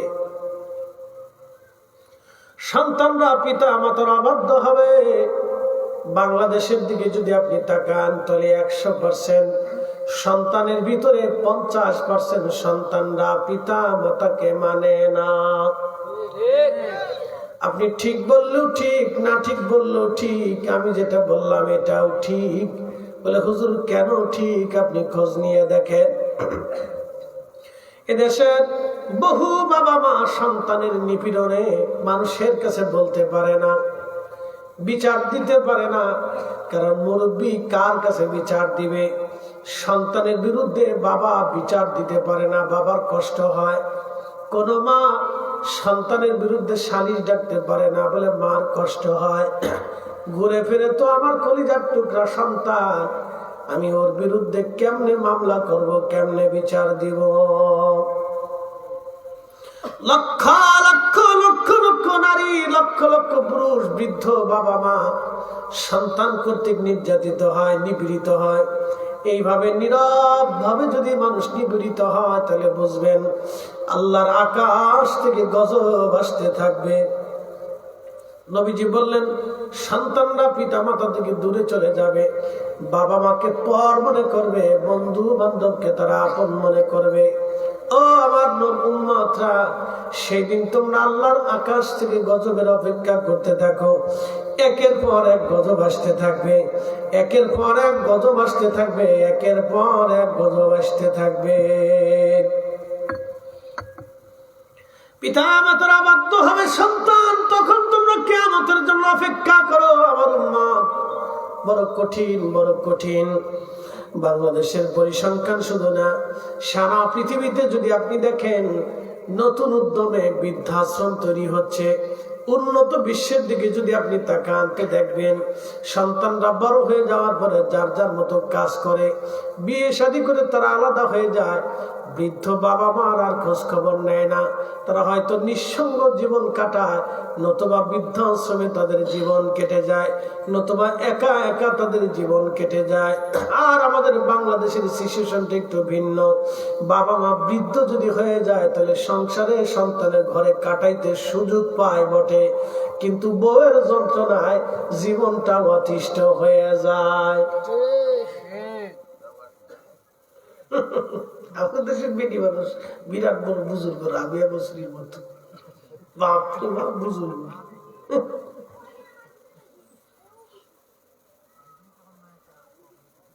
বিরাট বুজুর্গ বেটি। বেটার বউয়ের জ্বালায় শ্বশুর শাশুড়ির জীবন অতিষ্ঠ হয়ে যায়। সেই দিন এক বৃদ্ধ বাবার আর্তনাদ শুনলাম। তার 8টা সন্তান, 4টা মেয়ে, 4টা ছেলে, কিন্তু কোন সন্তানদের ঘরে তার জায়গা হয় নাই। বৃদ্ধ নামাজ পড়ে, দেখলাম খুব মুরব্বী, সরকারি চাকরি করত, এখন নিজে কাজ করে খায়। বললো, আমি বড় ছেলের বাসায় ছিলাম, একদিন বড় বৌমা আমার পকেটের মধ্যে বাজার করতে টাকা দেওয়ার পরে 10টা টাকা আমার পকেটে ফিরে আসছিল। ওই পকেটে 10টা টাকা ফিরে আসার কারণে বড় বৌমা বলল, বাবা তুমি টাকা চুরি করো। কি বুঝেন নেই? মুরব্বী বলতেছে, জীবনের শেষ সময় বৃদ্ধকালে সন্তানের টাকা চুরি করার অপমান আমি সহ্য করতে না পেরে চলে আসছি। বললাম যে না, নিজে প্রয়োজন মধ্যে ভিক্ষা করে খাবো, তো এই সংসারে বাচ্চার সন্তানের সংসারে অশান্তি করে আমার লাভ নেই। বউ আর সন্তানের ভিতরে ঝগড়া ফসাতে হবে, এগুলি নিয়ে বিতৃষ্ণা বাড়বে, অশান্তি বাড়বে, চলে আসছি। বলেন তো, এই বৃদ্ধ লোকের সাথে ওই মহিলা জুলুম করছে। আরে সন্তানের টাকা যদি বাপ সাবু খেয়ে ফেলে দেয়, তারপরে সন্তানের অধিকার নাই বাপের বিরুদ্ধে কিছু বলবে? কোন সন্তানের অধিকার নাই। সন্তানের টাকা যদি মা সাবু নিয়ে চলে যায়, তাও সন্তানের কিছু বলার অধিকার নেই, কারণ এটা মায়ের অধিকার। কথা ঠিক আছে কিনা? বৃদ্ধ বলতেছে 10 টাকা দিয়েছি, 10টা টাকা পকেটে বেঁচেছিল, ফেরত দিতে পারিনি, তাতে আমরা চোর বানাই ফেলেছি, আমি চলে আসছি।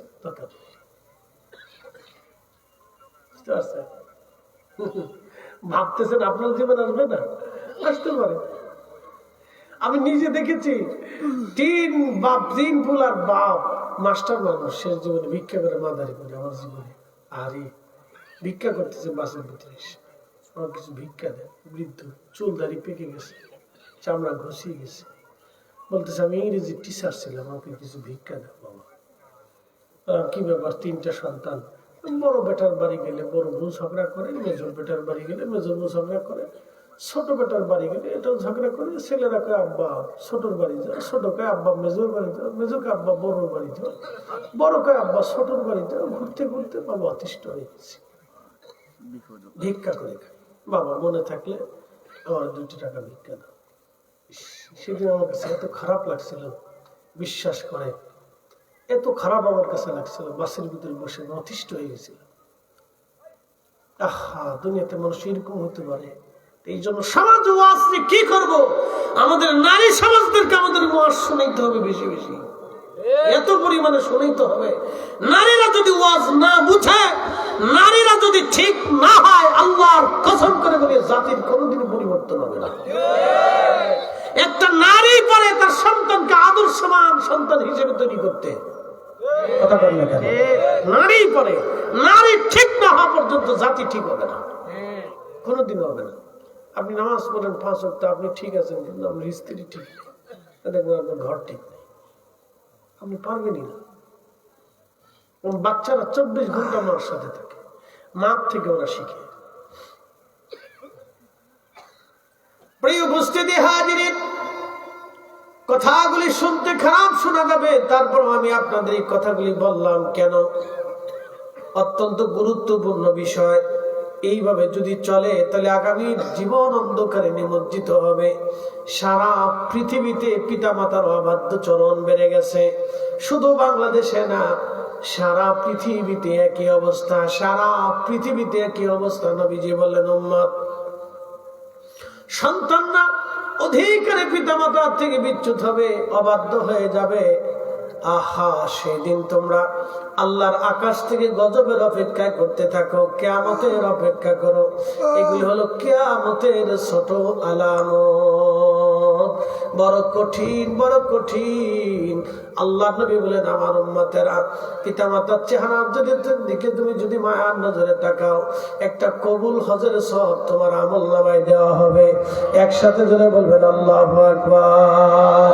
না না হয় না, আরো জোরে বলেন আল্লাহু আকবার। আল্লাহুম্মা সাল্লি আলা সাইয়্যিদিনা মুহাম্মাদ ওয়া আলা আলি সাইয়্যিদিনা। একসাথে জোরে বলেন তো আল্লাহু আকবার। না, গলা ছেড়ে দেন, গলা ছেড়ে দেন। আল্লাহু আকবার। হাত উঁচা করে বলে নারে তাকবীর, নারে রিসালাত।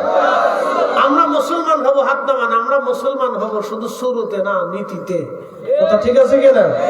আমরা মুসলমান হব শুধু শুরুতে না, নীতিতে। কথা ঠিক আছে কিনা? কিসে মুসলমান হব? নীতিতে, আদর্শে, রাসূলের আদর্শের মুসলমান হব।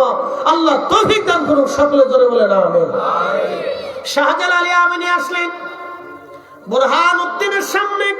তার ছোট্ট কলিজার টুকরা সন্তানটাকে গৌর গোবিন্দ এই সিলেটে জবাই করেছিল।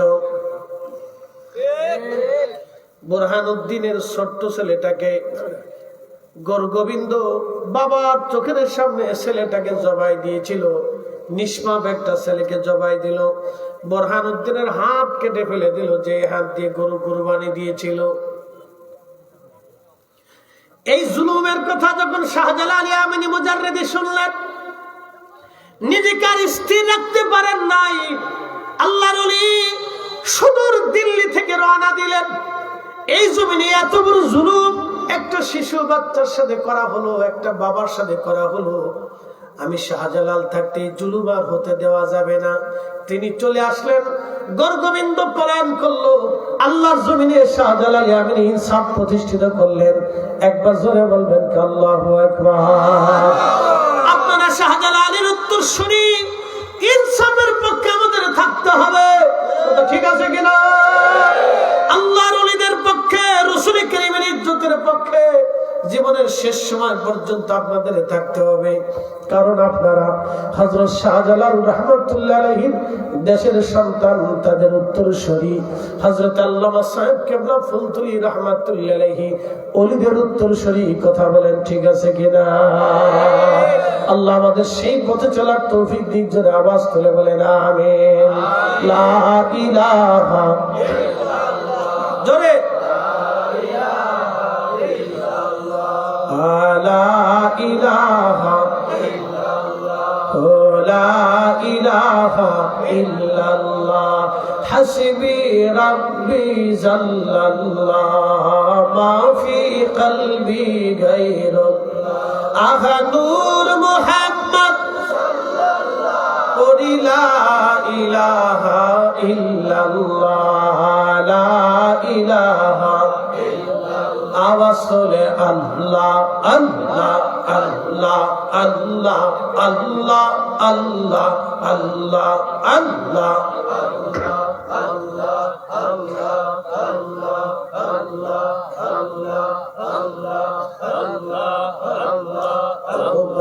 সুবহান কে পারে বুঝিতে তোমার শান আল্লাহ আল্লাহ আল্লাহ আল্লাহ আল্লাহ আল্লাহ জিন্দা কে মারিতে পারো জিন্দা কে মারিতে পারো মহারার পারো দিতে জান তুমি মহারার পারো দিতে জান কে পারে জিতে তোমার শান আল্লাহ আল্লাহ আল্লাহ আল্লাহ আল্লাহ বাগ সুবহান কে পারে জিতে তোমার শান আল্লাহ আল্লাহ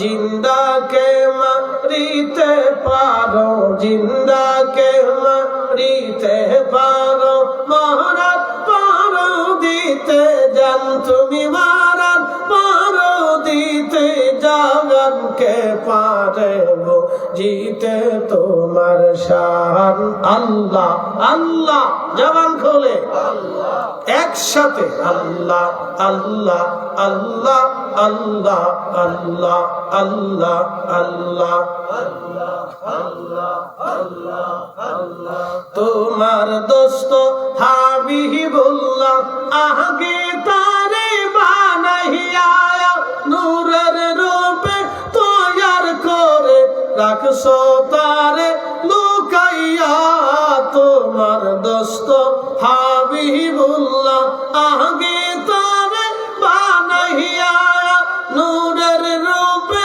তৈয়ার করে রাখছো তারে লুকাইয়া পাক সুবহান কে পারে জিতে তোমার শান আল্লাহ আল্লাহ আল্লাহ আল্লাহ আল্লাহ জিন্দা কে মারিতে পারো জিন্দা কে মারিতে পারো মহারাজ পারো দিতে জান তুমি মহারাজ পারো দিতে জান কে পারে জিতে তোমার শান আল্লাহ আল্লাহ আল্লাহ আল্লাহ আল্লাহ জিন্দা কে মারিতে পারো জিন্দা কে মারিতে পারো মহারাজ পারো দিতে জান কে পারে জিতে তোমার শান আল্লাহ আল্লাহ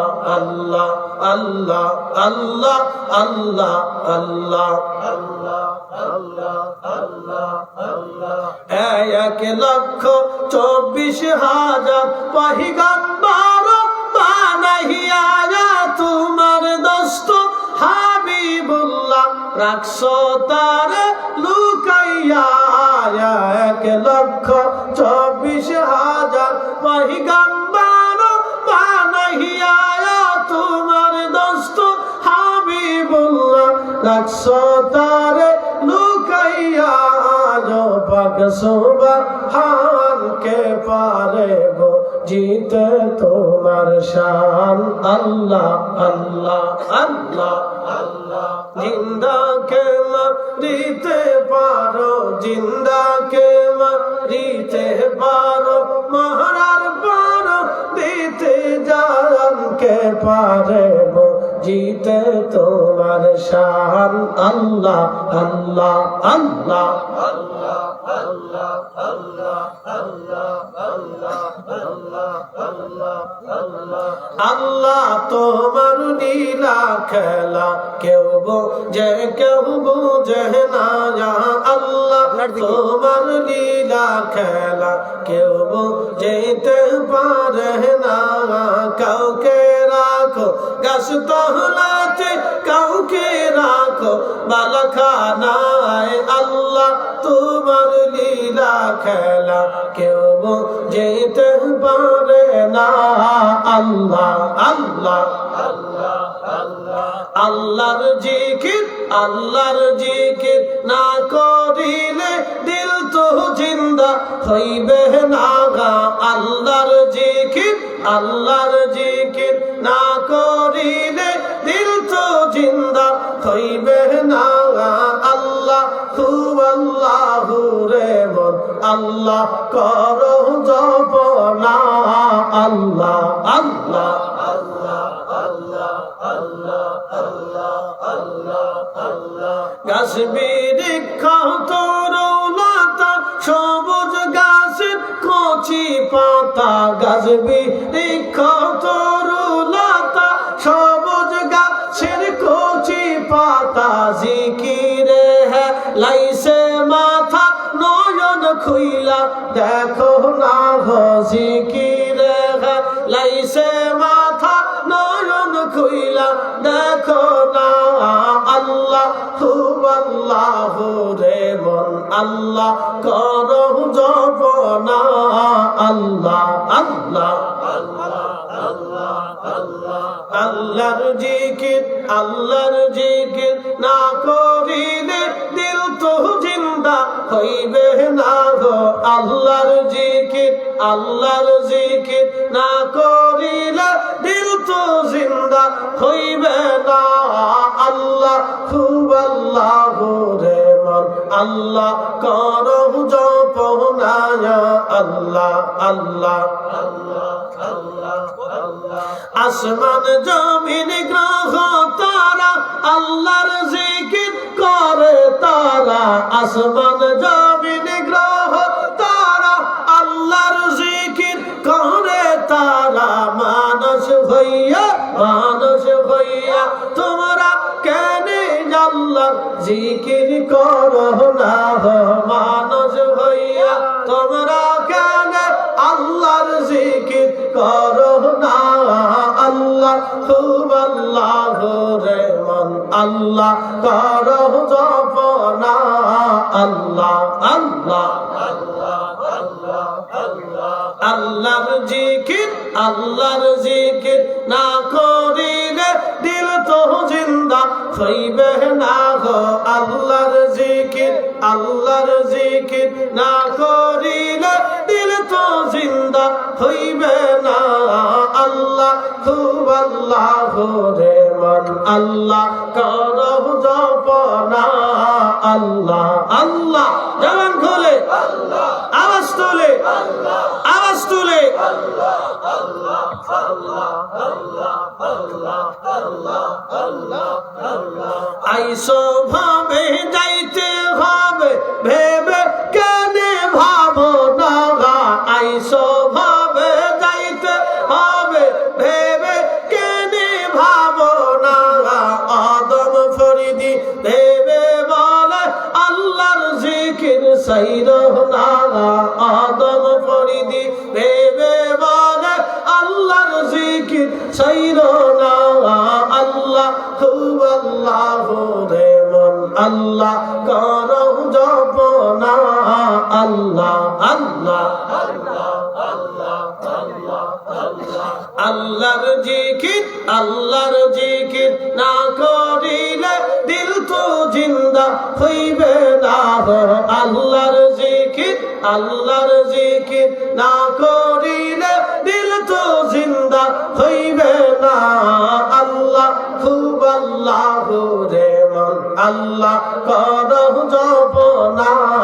আল্লাহ আল্লাহ আল্লাহ আল্লাহ আল্লাহ আল্লাহ আল্লাহ আল্লাহ আল্লাহ আল্লাহ আল্লাহ আল্লাহ আল্লাহ আল্লাহ। আল্লাহর জিকির আল্লাহর জিকির না করিলে দিল তো জিন্দা হইবে না। আল্লাহ আল্লাহু রে মন আল্লাহ করো জপনা। আল্লাহ আল্লাহ আল্লাহ আল্লাহ আল্লাহ আল্লাহ আল্লাহ আল্লাহ আল্লাহ আল্লাহ আল্লাহ আল্লাহ আল্লাহ। লা ইলাহা ইল্লাল্লাহু মুহাম্মাদুর রাসূলুল্লাহ সাল্লাল্লাহু আলাইহি ওয়াসাল্লাম। আল্লাহ আমাদেরকে তার আইনের ভিতরে থেকে নিজেদের জীবনকে পরিচালিত করার তৌফিক আল্লাহ নসিব করুন। জোরে বলেন আমিন। কিয়ামতের অনেকগুলি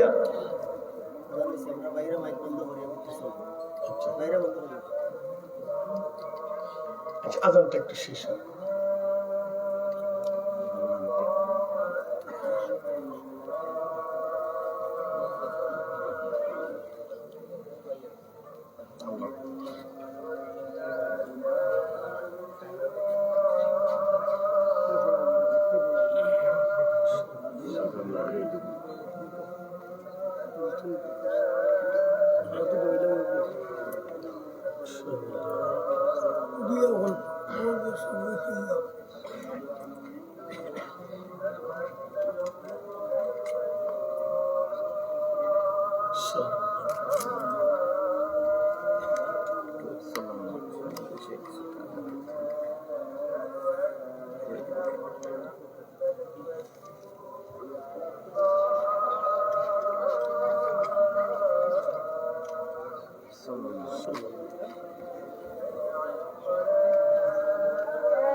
আমরা বসি সবাই। জি, আমরা সবাই বসি।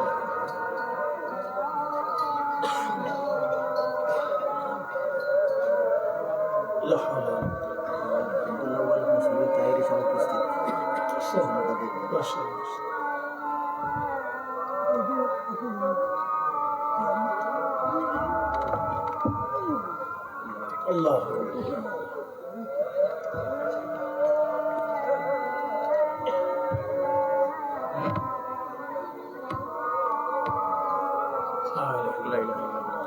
اللهم صل وسلم اللهم رب هذه الدعوة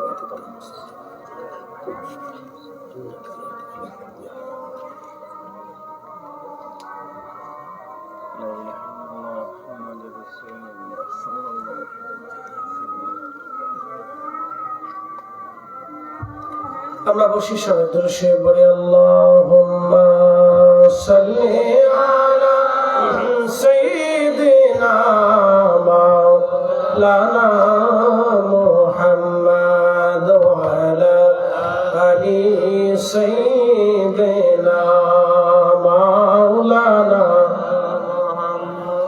উড়ে যাও রে মাহফিলের হাওয়া, যাওরে উড়ে মদিনা, আমাদের দরুদ পৌঁছে দিও নূর নবীজির পাক রওজায়। আল্লাহুম্মা সাল্লি আলা সাইয়্যিদিনা মাওলানা মুহাম্মদ ওয়া আলা আলি সাইয়্যিদিনা।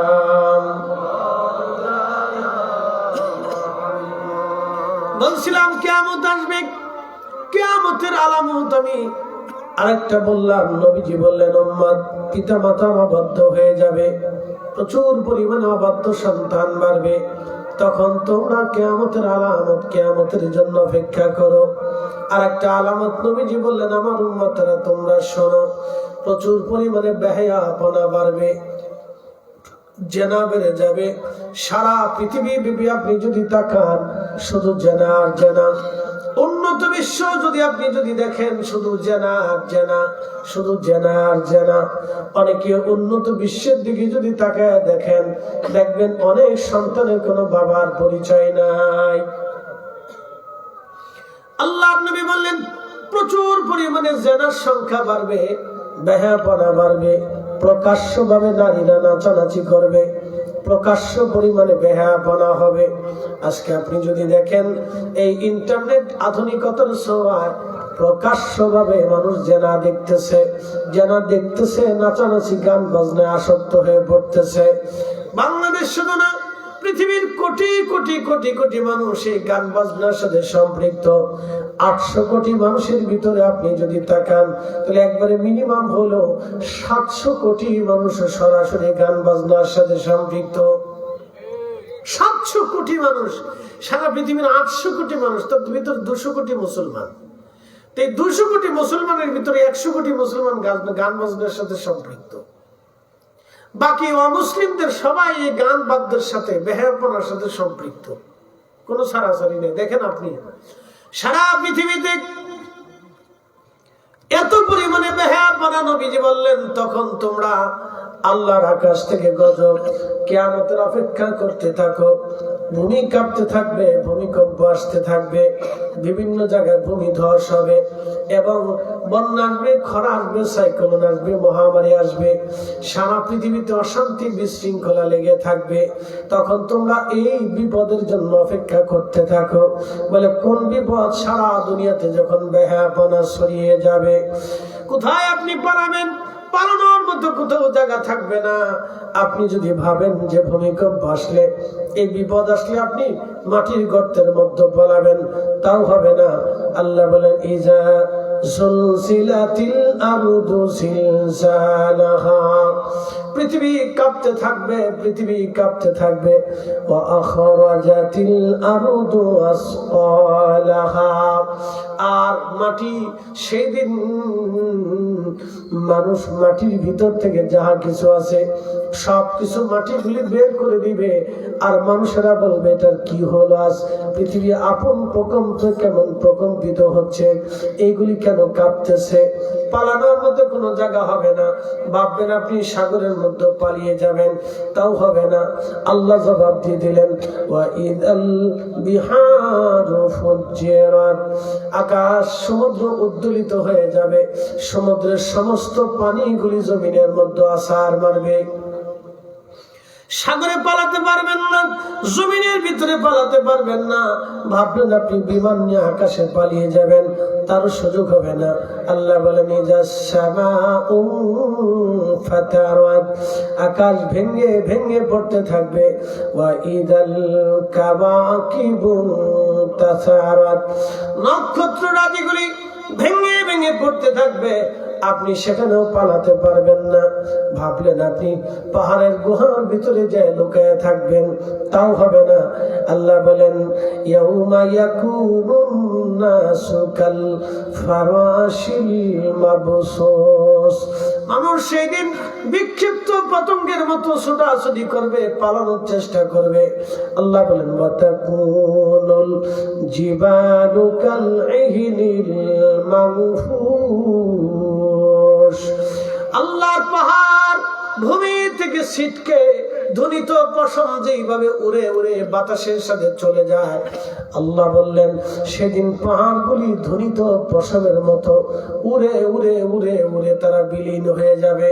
পাহাড়ের অস্তিত্ব পৃথিবীতে থাকবে না।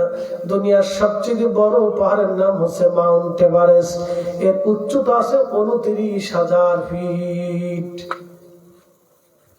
বিরাট বড় এই পাহাড়টা পশমের মতো আকাশের দিকে উড়ে চলে যাবে, কিচ্ছু মনে হবে না। আপনি যদি মালদ্বীপে যান তাহলে আপনি দেখবেন বিমান থেকে দেখা যায় মালদ্বীপটা মনে হয় সাগরের ভিতরে কচুরি পানার মতো ভেসে আছে। একটা ছোট্ট দেশ, আমি কয়েকদিন আগে মাহফিলে গিয়েছিলাম, ছোট্ট একটা দেশ, মনে হয় কচুরি পানা যেমন পুকুরের মধ্যে ভেসে থাকে, একটা মহাসাগরের ভিতরে মালদ্বীপ কচুরি পানার মতো ভেসে আছে। আহা, কি আশ্চর্য! সৃষ্টির কাছে, আল্লাহ শক্তির কাছে সৃষ্টি একেবারে অসহায়, কিচ্ছু না। মহাসাগরে বিরাট দানবীয় বড় বড় জাহাজ সাগরের ভিতরে ঘুরে বেড়ায়। একটা জাহাজের ভিতরে ফুটবল খেলার মাঠ আছে, স্টেডিয়াম আছে, 16 তলা 18 তলা একটা জাহাজ। কল্পনা করতে পারবেন এত বড় বড় জাহাজ, একটা জাহাজে 16 তলা 20 তলার মতো এত বড় একটা জাহাজ। সমুদ্রের মধ্যে যখন সমুদ্রে আঘাত করে পানিতে, তখন এই জাহাজগুলি দুলতে থাকে, কাঁপতে থাকে, দুলতে থাকে, কাঁপতে থাকে। তার অর্থ কি জানেননি? সাগরের ভিতরে ছোট এই জাহাজ জাহাজগুলি তেমন কিছুই না, যত বড় জাহাজ আপনি বানান, মহাসাগরের ভিতরে জাহাজগুলি তেমন কিছুই না। আপনি যত বড় দেশ গঠন করেন না কেন, আল্লাহর সৃষ্টির কাছে এইগুলি কিছুই না। তাম পৃথিবীর 13 লক্ষ পৃথিবী এক জায়গা করলে যত বড় হবে, একটা সূর্য হবে তত বড়। একসাথে জোরে বলবেন কি আল্লাহু আকবার। 13 লক্ষ পৃথিবী এক জায়গা করলে যত বড় হবে, একটা সূর্য হলো তত বড়। 200 কোটি সূর্যকে এক জায়গা করলে যত বড় হবে, তার থেকে বহু বহু গুণ বড় হলো একটা ব্ল্যাক হোল নক্ষত্র। ওই ব্ল্যাক হোলের মতো 10,000 কোটি নক্ষত্র দিয়ে একটা গ্যালাক্সি আল্লাহ সৃষ্টি করেছেন, একটা ছায়াপথ আল্লাহ নির্মাণ করেছেন। এই ছায়াপথ গ্যালাক্সির মতো আরো মহা আসমানে 10,000 কোটি মহাবিশ্ব আল্লাহ রচনা করেছেন। এরপরে মহাশূন্য, তারপরে হলো আসমান, এরপরে মহাশূন্য, তারপরে আসমান। এই শূন্য পাড়ি দিয়ে, এই সীমান্ত পাড়ি দিয়ে আল্লাহর নবীকে আল্লাহ মেরাজের রাত্রিবেলা নিতে নিতে প্রথম আসমান থেকে দ্বিতীয় আসমান, দ্বিতীয় থেকে তৃতীয়, তৃতীয় থেকে চতুর্থ, চতুর্থ থেকে পঞ্চম, পঞ্চম থেকে ষষ্ঠ, ষষ্ঠ থেকে সপ্তম, সপ্তম থেকে সিদরাতুল মুনতাহা, সিদরাতুল মুনতাহা ফেরেশতাদের একেবারে শেষ জায়গা। আগার এক সরে ময়ে বড়তর পরম ফরুগে তাজাল্লি বসু জাদ পরম। আগার এক সরে ময়ে বড়তর পরম ফরুগে তাজাল্লি বসু জাদ পরম।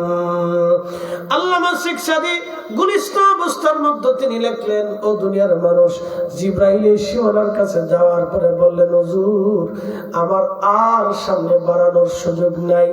ইয়া রাসূলুল্লাহ, আমার সীমানা শেষ, এখন আপনি নিজে নিজে যাবেন, আল্লাহ আপনাকে নিয়ে যাবে। রফরফ নামক বাহনটা হলো, রফরফে নবীজি চললেন, যেতে লাগলো আরশে আল্লাহর দিকে। নবীজি বলেন, আমাকে নিতে নিতে নিতে নিতে আল্লাহ এত দূরে নিয়ে গেলেন। সহিহ বুখারীতে খাদিম রাসূল হযরত আনাস রাদিয়াল্লাহু আনহু বললেন, আমাকে নিতে নিতে নিতে নিতে আল্লাহ পাক তার রাসূলকে নিতে নিতে নিতে নিতে এত উপরে নিলেন। উফুকিল আলা, সর্বোচ্চ দিগন্ত নিতে নিতে এত উপরে নিলেন। আল্লাহ নবী ডাক দিলেন, সাহাবীরারে, বিমা লা ইয়ালামুহু ইল্লাল্লাহ, এর সীমানা আমার আল্লাহ ছাড়া আর কেউ জানে না। একবার জোরে বলা যাবে কি আল্লাহু আকবার। শ্রেষ্ঠ নবী দিলাম রে তরিয়ে নিতে রোজ হাসরে, শ্রেষ্ঠ নবী দিলাম রে তরিয়ে নিতে রোজ হাসরে। পথ না ভুলি তাই তো দিলে পাক কুরআনের বাণী, খোদা তোমার মেঘের বাণী। সুন্দর ফুল সুন্দর ফল, মিঠা নদীর পানি, খোদা তোমার মেঘের বাণী। তাহলে আপনি বুঝেন তো, মহা আসমানের তুলনায় সূর্য কত বড়, নক্ষত্রগুলি কত বড়, গ্যালাক্সি কত বড়, গ্যালাক্সির তুলনায় সূর্য কত বড়, সূর্যের তুলনায় পৃথিবী কত বড়, পৃথিবীর তুলনায় একটা বাংলাদেশ কত বড়, বাংলাদেশের তুলনায় আপনি কত বড়। আপনি বুঝেন, এই জন্য মানুষের জীবনে কোনো অহংকার নাই। একসাথে বলেন, অহংকার একমাত্র কার? মানুষের জীবনে কোনো অহংকার নাই, একমাত্র অহংকার হলো আল্লাহ, একমাত্র অহংকার হলো আল্লাহ। কি কথা কন না কেন? ঠিক আছে কিনা? আমাদের জীবনে কিচ্ছু নাই। নবীজি সাহাবী খাদিম রাসূল বললেন, আল্লাহ নবীকে নিতে নিতে উফুকিল আলা, এত বড় দিগন্ত আল্লাহ নিলেন। সীমানা আল্লাহ ছাড়া কেউ জানে না, সীমানা আল্লাহ ছাড়া কেউ জানে না। তাহলে বলেন তো, ওই নবীজির ইজ্জতের সীমানা কত বড় আমাকে বলেন।